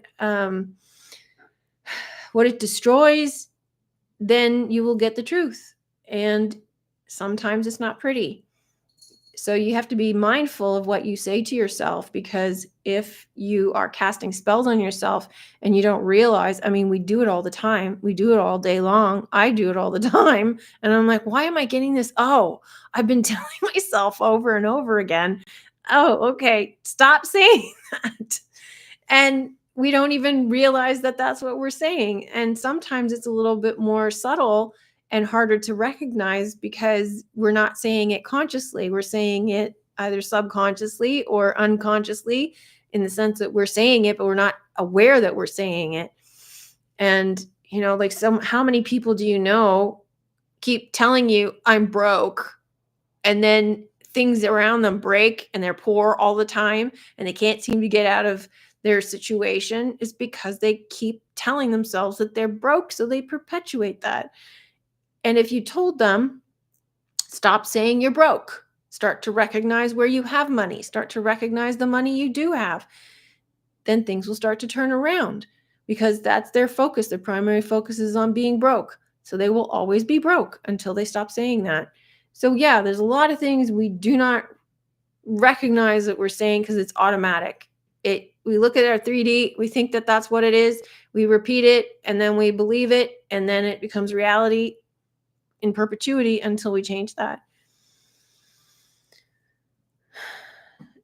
Scott, it's very disturbing how half the country are incapable of giving Trump credit while he deserves it. The other half can't criticize him when he deserves it. Is everyone crazy, or am I? Yeah, I mean, I do think that like I was saying earlier, that the left can't recognize his good points, and there are some extreme right people who are drinking the Trump Kool-Aid, who praise everything he does, which is idolatry. He's a man, he's he's tapped into his God power, but he's still a man. Like, you shouldn't be idolizing him. You should be looking to him as an example of what you should do in your own life. But I do think that, yeah, just because any man, any person, like a lot of times we really resonate with something that somebody does, and criticizing something they've said or something they've done. A lot of people get into this sort of cult mentality where they're like, how dare you criticize? And it's like, well, you have to, in order to accept something, you have to look at it critically. Doesn't mean that you're dismissing it, or you're just you're looking at something critically in order to understand it, not necessarily to dismiss it or to judge it and dismiss it, which a lot of people do. They can't analyze something through the process of understanding it. It's, oh, well, I don't agree with that because of this, and then they just reject it, which isn't critical analysis. It is judgment and dismissal. There's a lot of things that people do that they don't understand why they're doing it, or the process they're actually going through while they're doing it, like rejection or denial, or judgment or criticism or analysis, or it's either a yes or no. It's a very black and white situation. So like people who fall into, like, let's say the cult of Jordan Peterson, they worship the man. It's like, no, he's a man sharing ideas that you can either accept or reject based off of your personal experience or how it benefits you. You don't need to adopt everything he says. You don't need to emulate him. You don't need to copy him. You don't need to be him. You don't need to worship him. You can appreciate him and what he has taught you and how he's changed your life, and you can love him or admire him or respect him. But in terms of like idolizing him as a god, or as somebody who's untouchable and you can't question anything he says because everything he says is gold, that's unreasonable for anybody, because then you have held somebody up on a pedestal to inhuman standards, unreasonable standards that nobody can live up to. There's nothing wrong with somebody saying something that you disagree with. It doesn't mean you have to throw out everything else that they have said. It doesn't mean that you can look at Trump and say, I look at Trump and I'm like, I admire him for what he's doing as a president. I admire him for his business acumen. I admire him for him like coming up from the ashes when he lost everything. I admire him for marrying oh my gosh, I forgot her name. She's stunning, and she seems like a wonderful woman. I admire him for the family he's raised. Like all of that stuff I think is great. He seems to be he's having a wonderful life, and he's playing the game to the best of his ability, and he's doing it right. Do I agree with everything he says? Do I agree with everything he does? Do I agree with everything? No, I don't, and I don't have to. I don't have to. And I don't have to reject him because you don't like him. I don't have to reject him because he's not perfect. A lot of people seem to think that people need to be perfect. That's not even possible. And what is perfect? Based off of what standard? Your standard? Your expectations of what a human should be? Do you think that somebody needs to be perfect to run a country? Do you think somebody needs to be perfect in order to have a platform to speak? Do you think somebody needs to be perfect in order to teach? You don't. You just need to know a little bit more than the person you're teaching. You just need to know how to explain things clearly so that person can understand, so they can learn too. You need to be a leader like Trump in order to lead a country. You need to be capable, have the skills. You need to, those are the things that matter. The other stuff that these people on the left are focusing on don't matter, and they're not even true. So it's bizarre to me how, yeah, you can't criticize him. Yeah, sometimes he's a little bit abrasive. Sometimes he can, probably curb how he speaks to people, but at the same time, I admire his straightforwardness. So he is who he is. He doesn't apologize for it. Why should he? You are who you are. And you want him to apologize because you're uncomfortable with being who you are. You need to apologize for who you are. So he is himself and he doesn't apologize for it. He is comfortable with who he is. You should be too. So yeah, there's nothing wrong with you don't have to like everything everybody does. It's like same with being in love. I notice there's a lot of stuff going on right now with dating, and people seem to have, granted, okay, dating is a big old mess, but some people seem to have some warped perspectives on what constitutes a good partner. They expect perfection. They expect a robot. They expect somebody to do their bidding and be at their beck and call, to love them no matter what kind of jerk they are to that person. They don't have to improve themselves. They don't have to be the ideal partner for them. They need somebody who's the ideal partner for themselves to accept them in all their awfulness, which is what they this is what they seem to think. It's like, I don't need to work on myself. I don't need to change. You just need to be perfect. And it's it's not something anybody can live up to. And we have to stop doing this. We have to accept, first of all, accept ourselves, love ourselves, and appreciate other people as they are. And if you don't like somebody, that's okay. If you don't get along with somebody, that's okay. And if you find that there's something about you that you don't like, okay, so change it. You know, that's really all there is to it.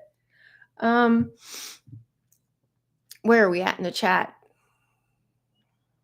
Did you hear about Stargate, the 5 billion AI project Trump started, named after an occult movie?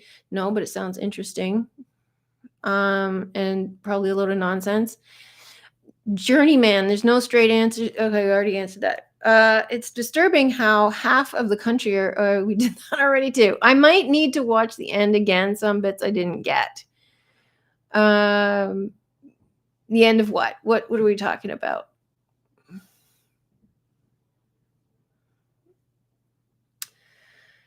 In the Matrix 4, they talked about how there's more NPCs in the world than they're designed to agitate the real, and they are designed to agitate the real humans. Coco.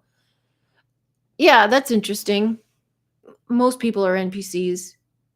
So, yeah, I mean, they're designed to agitate, well, because they're stuck in a rut. Like, if NPCs are stuck in a rut and you're someone who's trying to grow and you have this experience all the time, right? When you say you have a desire that you want to fulfill, no matter what it is, you're going to come up against resistance.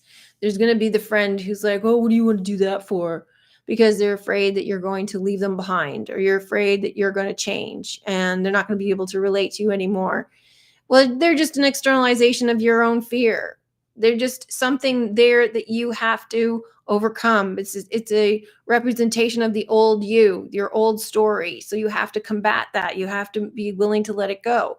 So your old story was, let's say you are 30 pounds overweight. New you is losing the 30 pounds and being super fit.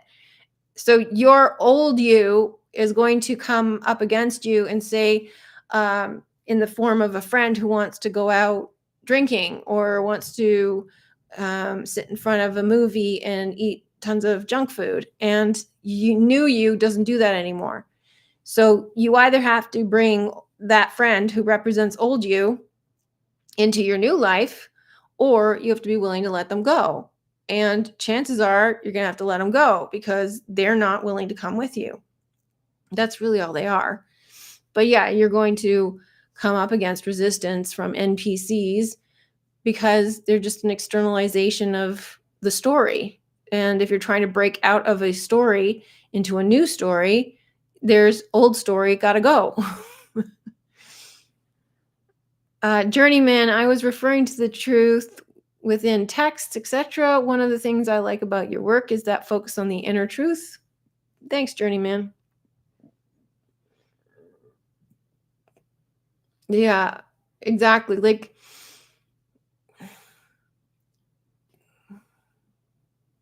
yeah. Well, that's what discernment comes in, because you have to be able to see the truth through the deception, right? So, there's like pieces of truth in so-called deception, but from my perspective and my experience, you want to get past that level to where the real truth lies, which is what I show you. Was like getting to the heart of everything. And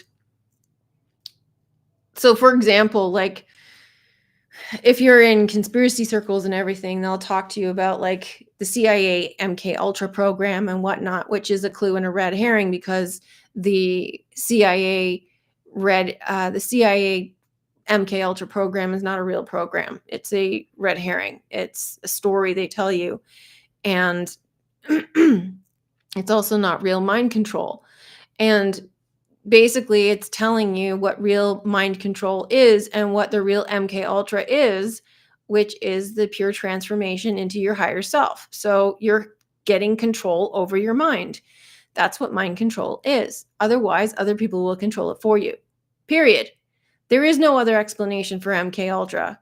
But there are iterations of it in the deceptive versions, like the CIA program, which is a flat out lie. So it's just a story they tell you so that if you get caught up in that realm of deception and you're going to believe it because, oh, the CIA told us and it came straight from the CIA. What do you think the CIA does? They conduct psyops all the time. Do you think they're really going to tell you what they actually do?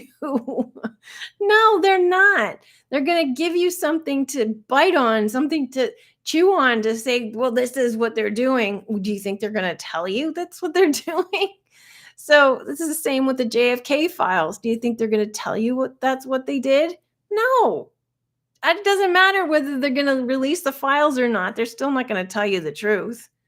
So it it's getting past that level where it's like seeds of truth and pieces of truth and crumbs and breadcrumbs to where you can actually sink your teeth into something that has sustenance to it, something that has power in it, something that is like a full proper meal. You know, you can have a sit down dinner with a steak and dessert and coffee and wine and enjoy yourself for 3 hours with good conversation, because this is the truth that you're just basking in and bathing in. And you can take your sweet time because everything that you look at is loaded with truth. Whereas, you know, you're hungry, devouring all this like conspiracy crap, going down rabbit holes that don't give you anything or just give you enough to hold on to. And you can spend decades in there. I've come across people who spent decades looking at all of this stuff, and they get really upset and triggered if you tell them that they still don't have the truth, because they're not willing to look past that point, and they're also so invested in all the time they spent on it that their ego is bruised. And it's like, okay, are you more invested in the time you spent looking at this stuff, or are you invested in finding the real truth? Because it really shouldn't matter how much time you spent. It should matter whether or not you have the truth. Like, you got to ask a better quality question to get a better quality answer. Joel, the truth is so powerful regardless of what it is. Self-truth can sometimes be hurtful, but you can come back better from it. Well said, Joel. Totally agree. It is powerful and it's transformative. And self-truth is the most powerful truth. Like I say, it's transformative. But yeah, it can be hurtful. It can be devastating. It can be, if you're not ready for it, it can kill you. Like, it's so painful sometimes. Like, that's why you have to accept it in the time that you are able to accept it. It comes to you in divine order. You can't rush it. You will go through stages where you feel like nothing's coming, nothing's happening. You'll get addicted to the hit. There's like a high that you get when you find these painful truths, and it's a pain high, which is ironic, but you get addicted to that and you're like, I just want the next one, because you know there's truth behind it. And your higher self knows what you can handle. So you won't get more than you can handle, because if you went through that and you had too much truth at once, it would kill you. You can't handle it. Your body can't take it. Your mind can't take it. Your heart can't take it. It's too much. And even sometimes when you're going through all of these revelations, it's still too much. So take it as it comes. Don't be in a rush to get more. I was in a rush and I was like, give me more. And I kept getting the message back. No, it's too much. You have to wait. You need time to recover. You need time to digest. You need time to absorb it. You need time to reflect. And then you're going to get some more truth, and take it in stride. Don't be so fast to go through your process and your journey. And, you know, we get caught up in wanting to get to the end, wanting to get to the pot of gold at the end of the rainbow. And I was guilty of that. I was like, well, I just want the truth. I just want the truth. I just want the answer. Just tell me, what is it? What is it? And the truth is in the journey.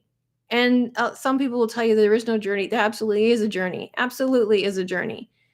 And you gotta be patient and savor it. We're here for the experience. We're here to have this experience, and it is a magical and powerful experience, and it is probably the most beautiful experience you'll ever have, ever. And rushing through it, if you're rushing through it, you're not appreciating it. You're not really paying attention to um, the details and the power behind what you're experiencing. And, it's understandable, right? Because you're fed up with the lies. You just want the truth. And you know that there's more truth here and there's more truth there. And, but the ultimate truth is figuring out who you are and why you're here. A lot of people will get caught up in things like, like all the rabbit holes of like, well, what's going on in the world out there, because it's fascinating and it's interesting and it's weird. People like weird stuff because it takes them away from the mundane, but that's all escapist stuff. And yeah, it's interesting and everything. And there's like nuggets here and there. But if you're caught up in all of that, you're caught up in the 3D, you're caught up in escapism, you're not looking at yourself, you're going in the wrong direction.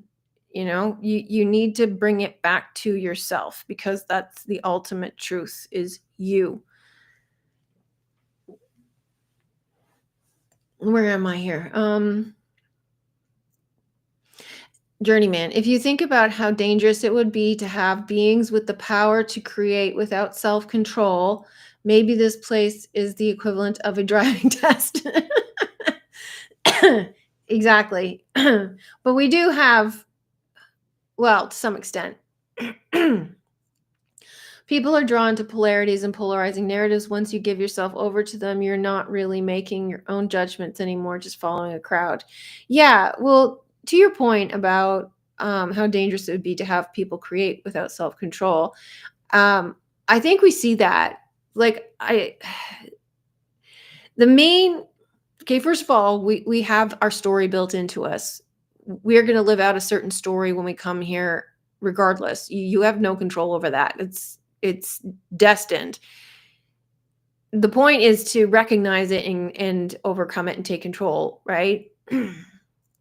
But a whole huge percentage of people, for example, if they come into law of assumption information and they try to manifest something, or even if they just try to do it by fluke, like setting goals or whatever and going after them, but a lot of times those goals are ingrained in your story anyway, so it's kind of like a training wheels for true manifestation.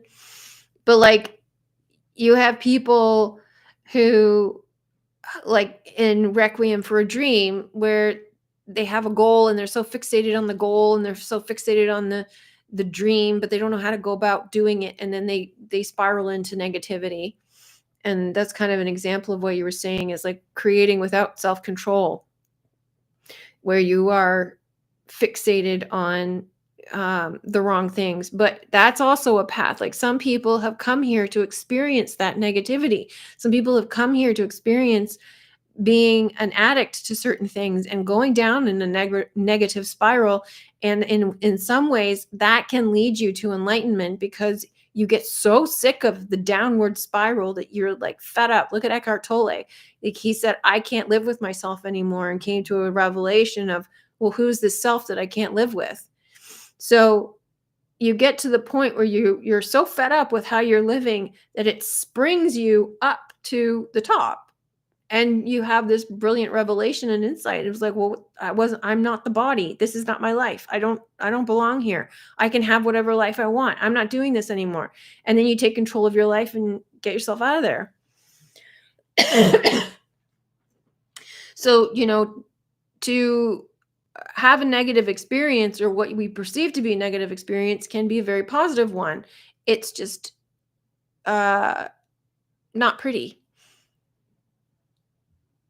But yeah, I think the people who choose the negative experiences to springboard their awakening process, I think that is this is just a theory, but I have heard other people say this too, is where you have like an accelerated awakening process. It's like getting shocked awake, right? Like thrown into an ice bath.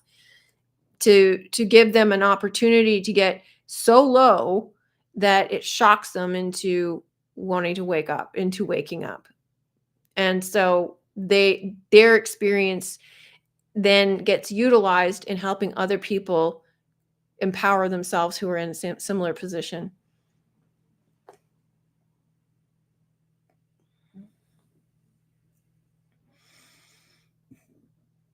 To me, We Free, it's a perfect situation for the beast system go time. Can you elaborate on that? Starseed Awakening, narcissists don't teach anything to anyone. They're afraid that someone they feel is inferior will become more powerful than they.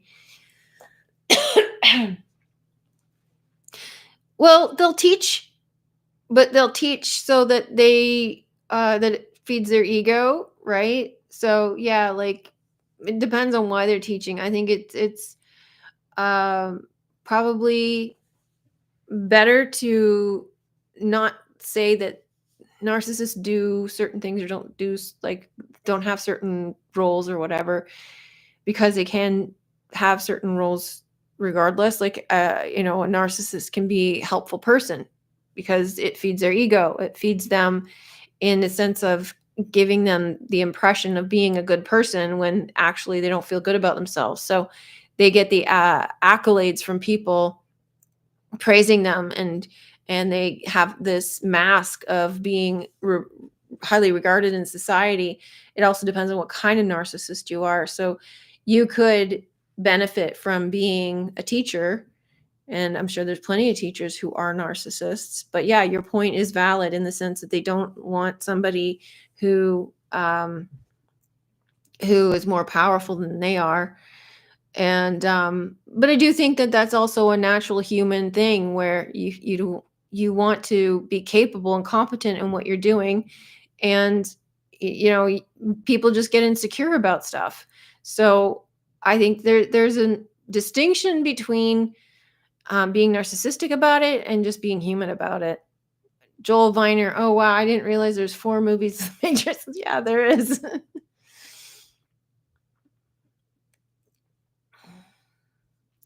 Journeyman, I'm gonna skip that comment for reasons. Coco, Mercury or Hermes, who reveals the truth, said that he gives truth, but you can't get all the truth at once or you'll go mad. Yeah, you can't. You will go mad. You will lose your mind literally, because the whole point is to lose your mind. We were talking about this today in the film discussion group because I'm trying to, and maybe you guys can help me out here, because I'm trying to find how to better connect with people on understanding, what I'm teaching here, because I feel like there's a gap between seeing the work that I'm presenting as, showing the codes and everything, and translating that to self-empowerment and understanding yourself and how that translates to yourself and being a powerful transformative tool in your awakening process.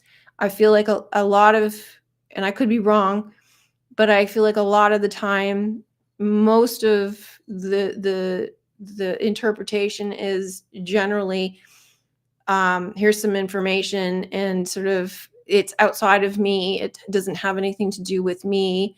I don't know how to apply it to myself, or that's something that I can't do, or that sort of thing. And so yeah, like Mercury Hermes reveals the truth. He says that you can't get all the truth at once. Just like you'll go mad, because when you're facing the truth, you're coming to realize who you are. You're starting to understand who you are, and a lot of those truths that you come across are painful truths. They're not the prettiest things in the world about some of the things you've done in your life, some of the regrets you've had, some of the ways that you've treated people. And I think that's really the biggest fear that most people have, is facing themselves. And a lot of that stuff is hidden, and I mean, deeply hidden.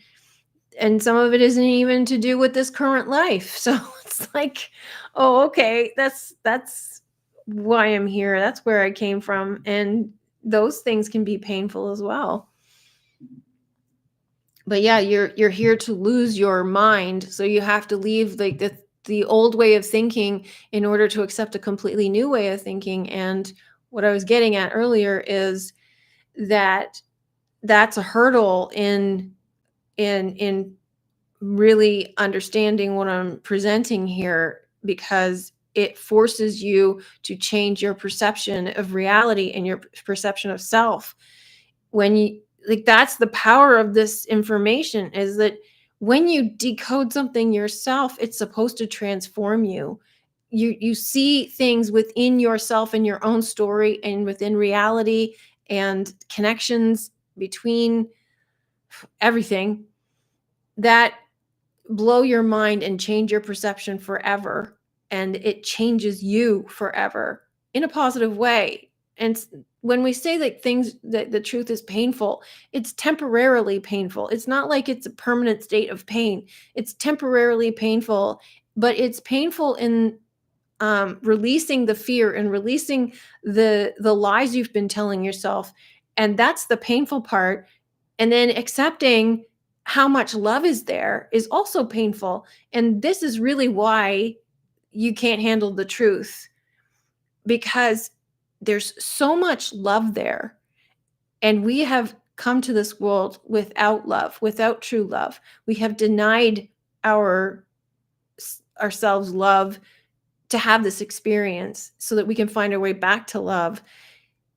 To go from lack of love to full on true love, it would kill you. It really would. Because like, think about it. You tell somebody who hates themselves, I love you, and see how they react. They will attack you because they can't tolerate it. And it's like you tell a narcissist you love them and mean it, they will attack you. They'll deny it. They can't tolerate it. So it's like, if you don't love yourself and you try to tell yourself, I love you in the mirror and mean it, you can't accept it. You will cry. You will barely get the words out. You won't be able to do it. So after telling yourself repeatedly that you love yourself, finally you'll believe it. Finally you'll accept it. And then it doesn't hurt anymore. And this is the same with truth. Basically, that's all you're doing is getting back to truth, that you love yourself.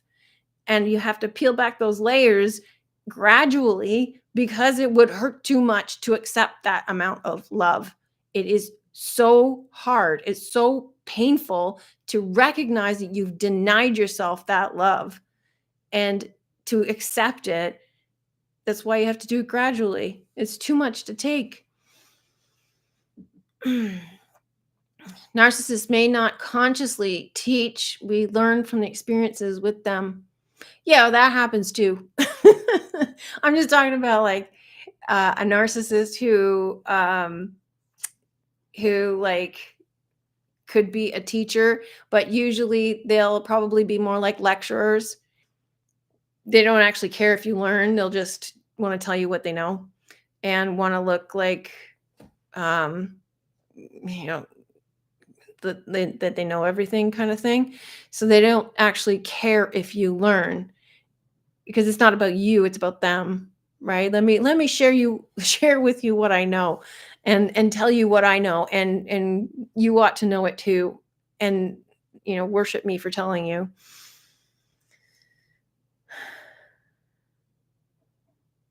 Coco, I always thought narcissists are broken because they desire love, but they believe control is the only way to be loved. Yeah, that's true. Because they're afraid. They've been hurt. They've been deeply, deeply hurt. And they have a very powerful story that they tell themselves, which is basically the story we all tell ourselves, which is, I'm not worthy of love. And they go about getting it in painful, hurtful ways because they believe that nobody loves them and that they are not worthy of love. So everyone's out to get them. And so they have to protect themselves. So it's everybody else's fault. And that painful story they tell themselves is impenetrable simply because they refuse to look within.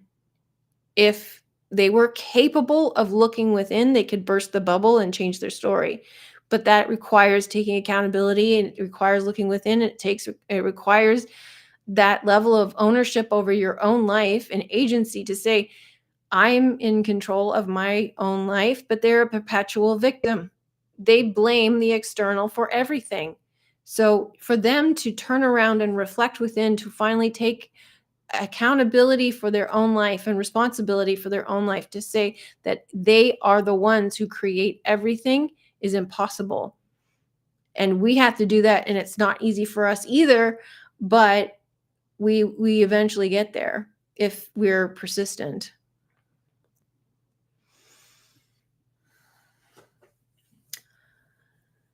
Arthur Hill, welcome. Love the channel. Thank you. I appreciate that. I was wondering if you would decode the 1985 film Explorers, starring River Phoenix and Ethan Hawke. I was obsessed with this film as a kid and always revisit it. I've never heard of it. At the moment, I have a very, very heavy plate, but I will definitely have a look at the trailer and see if it's something that I am interested in doing. But my main focus is on, I got a lot of things going on right now. So I will keep it in mind for sure. Appreciate the suggestion. What is it that you particularly like about that film? I'd love to hear it. Crimson King, haven't seen you for a while. Good to see you. It has been a while since I have last listened to you. Well, what have you been doing? That's more important. I have been working on self-love. Okay, that is important. I'll give you a pass. I can now look at myself in the mirror and smile and acknowledge that I do love myself, and it took a few years. Well, congratulations, Crimson King. That's a huge accomplishment. That's wonderful. And I am very happy to hear that you're back, and hopefully going to catch up on all my videos that you've missed while you've been gone. But I'm really happy to hear that. It is not easy. It's very, you think it's a simple thing to look in the mirror and say, I love you, and mean it. And it is not. It's bizarre how it is not easy. And I think everybody has this problem because of the nature of this reality. And it's such a simple, straightforward, basic thing that, even when I heard it years ago, when somebody mentioned that, loving yourself, I was like, what? Kind of took it for granted. I kind of thought, well, yeah, of course I love myself. Like, what? And nobody really explaining in detail what that means, what that actually looks like in practical terms, and how to apply it to your life, how to actually do it, because it's an action. It's not, it's not just a statement. You have to actually love yourself in, physical behaviors, right? So that means like how you behave with yourself, how you behave with other people, self-respect, integrity. Are you going to give yourself the things that you want? Are you going to withhold things from yourself? Like, it's an ongoing process. It's not something that happens instantaneously or overnight. So yeah, it's very hard. Steinwins, it's crazy how relevant that was to me. I'm not sure what you're referring to. I've lost your train of thought. So the poll is at 50-50, deadlocked. No, I'm not afraid. And no, I'm not afraid of anything in the 3D. I love it. Awesome. We got good, strong people here. Coco, I have a question. Did you discover a bit of clairvoyance from awakening, for example, to focus on YouTube videos with the knowledge no ads will show and then no ads show? Well,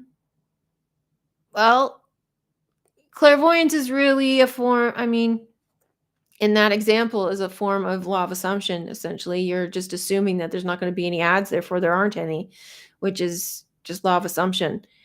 So, try not try. I've been testing it, and every time I deliberately not pay attention, ads show, but if I focus, there's none. Each time this worked for me. Yeah, it's just law of assumption. But clairvoyance is different. Clairvoyance is seeing into the future, or seeing beyond the physical that you see here.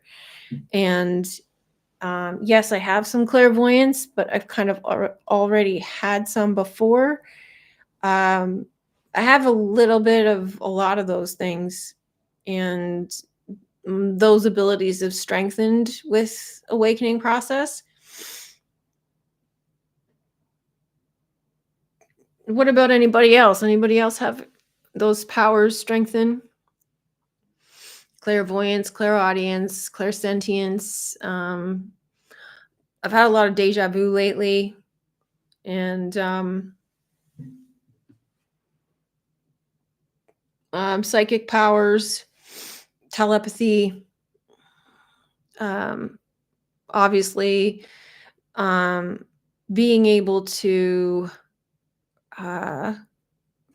predict certain things, but again, predicting things is also law of assumption. So, but also like seeing things. Don't even know how to explain it, but like I see things that they're in my mind's eye, and it's like a projection, but I know it's in my mind's eye. It's not external, but it's vivid visions, and some of them are predictors, like future things, but future events, but others are just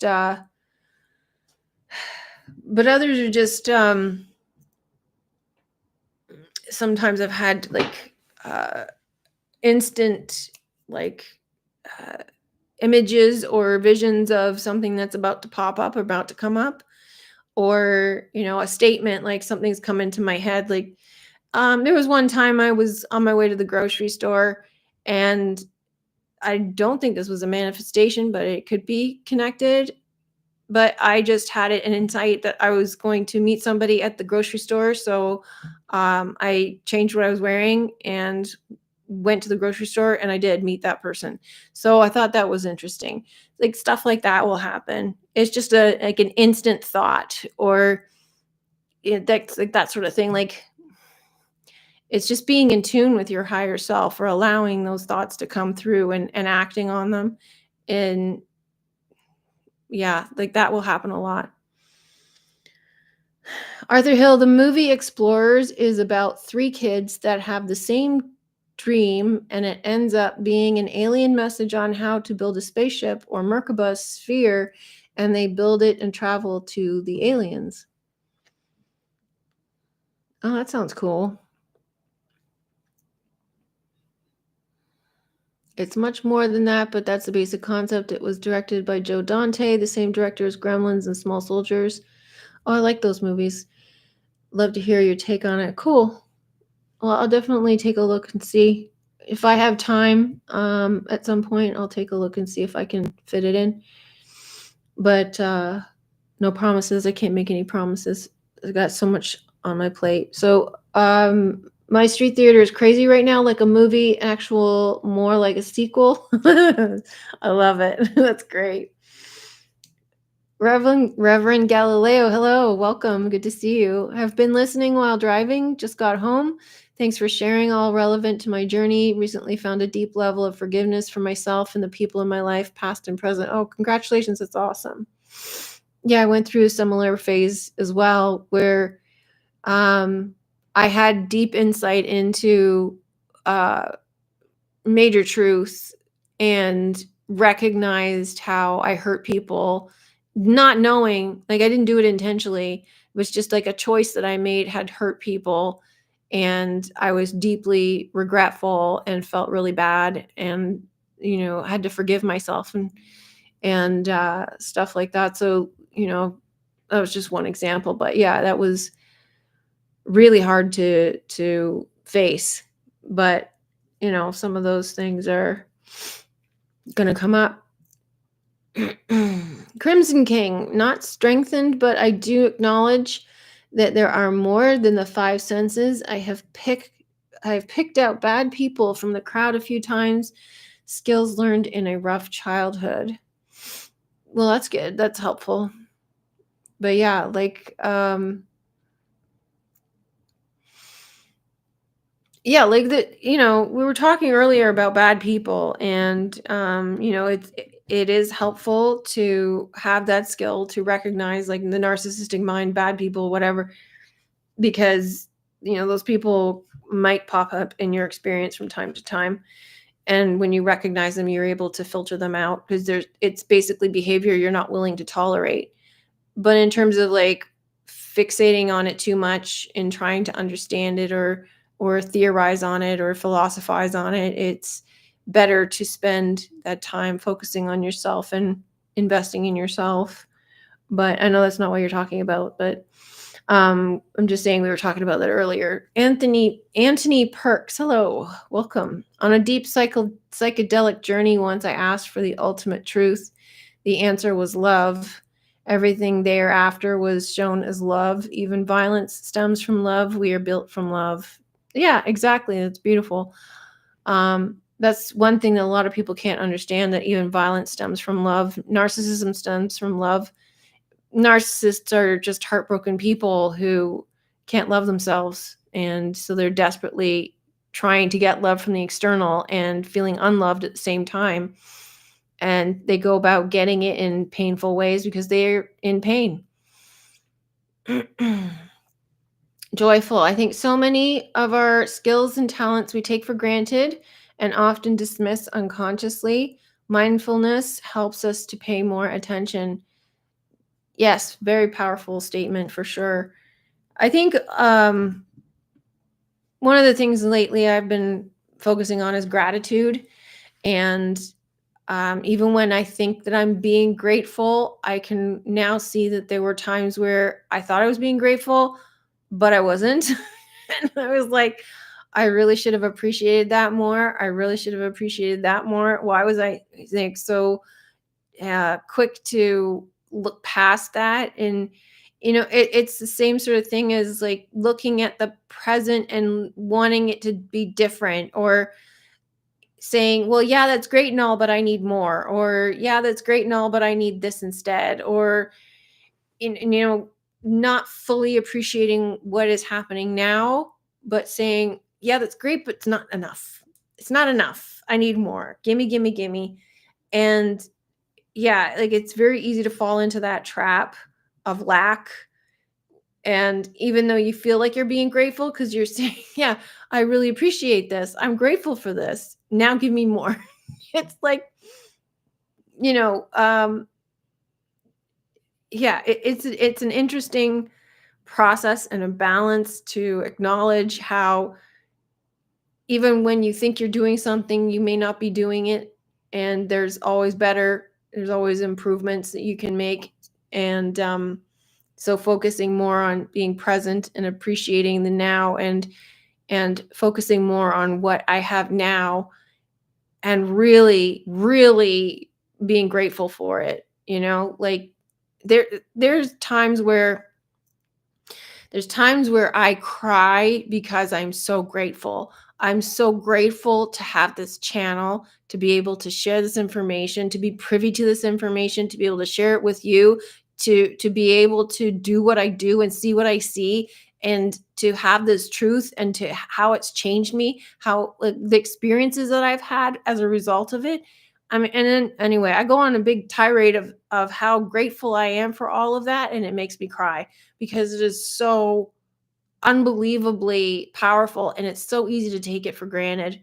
It really is easy to just cast it aside, as because you're not focused on it in the moment. You're focused on, oh, I got to do dishes, I got to go grocery shopping, and you're caught up in the 3D, and then you forget, well, this is part of that magic too. And I got to take a moment and appreciate this too. And yeah, it's really easy to forget that.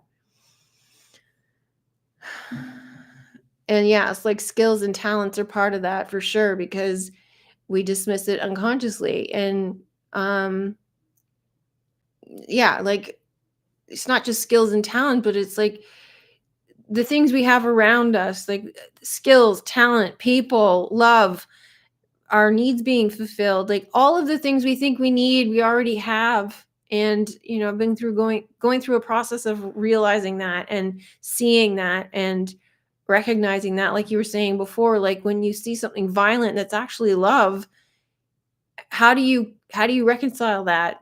Because when you feel like your needs aren't being met, they are being met. They're just not being met the way in which you want them to be met or you expect them to be met. And same with love.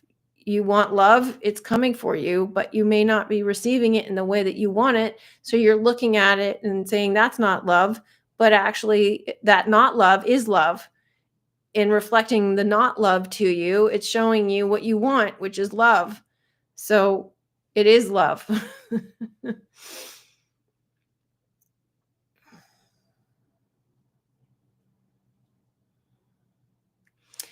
Coco, in the movie Hitchhiker's Guide to the Galaxy, there's a joke where the answer to the universe is 42 at the end of the movie, and the character says they believe the answer to life is love. Oh, cool. Yeah. Um, what what does 42 mean to you? Arthur Hill, I discovered decoding around 2008. Wow, that was a long time ago. I love the Seal Lion videos. I love his work too, and was obsessed with looking for clues in the world. I once spent a day at Disneyland finding all kinds of synchronicity everywhere. That sounds like fun. That sounds like more fun than Disneyland itself. uh, Totally agree. Joyful impatience keeps us out of the gratitude for a present moment. Yeah, it does. Gratitude really anchors us. It does. And so yeah, I'm trying to focus on that at the moment a little bit more intently. I recently found your channel and it sparked my interest again. What do you mean again? You recently found it and you went away and you came back? I really love being able to see these things in films, life, and music. Thank you. You're welcome. I'm glad you appreciate my channel. Arthur Hill. New, welcome back. Been a long time. Good to see you. Love the topic. Thank you. The gratefulness has been a big theme, especially last year or so. I cry all the time being grateful, appreciation for life itself. It's beautiful. Thank you for sharing that. Yeah, it is. It is. Sorry, my video is lagging again. It'll clear up. Yeah, like the power and gratitude and appreciation for what is and what we're going through and experiencing and focusing on that and getting as deep as you can is a very powerful energy. And sometimes, I mentioned that I cry because I'm so grateful, but I also get really giddy. I get really giddy and excited about life now to like a kid before Christmas Day. It's like what I'm excited because I know that good things are coming. I'm excited because of what I get to do every day. I'm excited because of the truth that I find and the things that are revealed to me. And I'm excited because I know now that everything is love and everything is positive and everything's working out for me. And I'm excited because I get to share it with all you wonderful, wonderful people. And I get to talk to you all through the internet, which is amazing. This technology is outstanding. And I'm excited because I get to share things that are really important to me, things that move me, things that are beautiful and magical and powerful and um, just amazing, powerful, beautiful things. It couldn't get any better. Honestly, couldn't get any better than that. But no, now I know that that it feels that way, that it can get better because, everything can get better when you're focused on how good it is. Joyful miracles and magic everywhere, and we don't see because we are already trying to look beyond the present to what will come next. Yeah, exactly. I was a master of that in the 3D mindset when I was younger. I was a master of looking past the present moment to the future and looking to the future to save me. And I made a podcast on this some time ago because I was like ambitious, and I feel like I let go of ambition when I came to truth because I felt like ambition was a killer, a soul killer, and it was a trap. It was part of this matrix trap. And there's healthy ambition and then there's unhealthy ambition, and basically a healthy ambition is wanting to be the best version of you and to you know to live out your purpose and fulfillment, fulfill yourself. To me, that's like healthy ambition. But like the toxic ambition is trying to get stuff from the 3D, like trying to get a career or trying to become something like, I was trying to be a writer or screenwriter or filmmaker and those sorts of things. And so my focus was about doing all of that and, blocking out certain things in my life in order to dedicate myself to that, which is beneficial in some ways, but the blocking out is like the lack of balance in my life. And so, yeah, constantly looking at what I have now is not enough and waiting for the future to save me from the present. And now I'm trying to focus exclusively or more on the present and appreciating the present.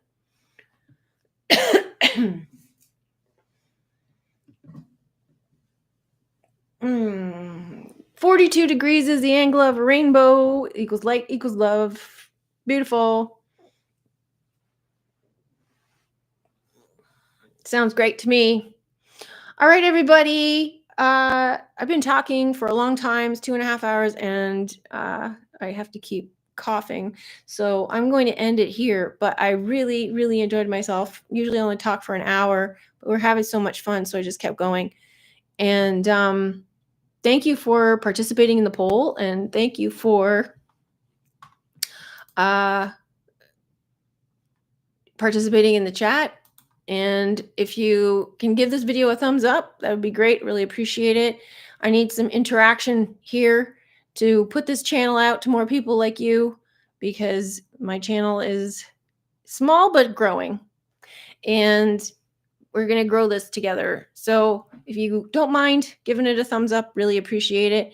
Thank you so much for participating today. It was really great to talk to you all and hear what you have to say and what's going on with you. And I hope you join me next week when we do the same thing. So glad to catch you. And I know it's late, but Happy New Year. Thanks, Joel. So, and it was really great to see some of the old names come back, and it's great to see you. I'm really glad to have you guys back, and happy to hear what you've been working on. Crimson King. I don't know how to PM you. My email address is on my website. You can email me and I'll send it to you. It's also I think it's in the description box. If not, it's on my website. But yeah, it was just really great. It was really awesome. The great conversation and great insights. Thank you so much. See you next week.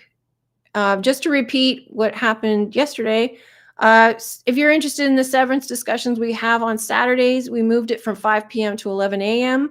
Eastern Standard Time. We talk about severance, the episode that was released the previous day. That's within the Discord for members.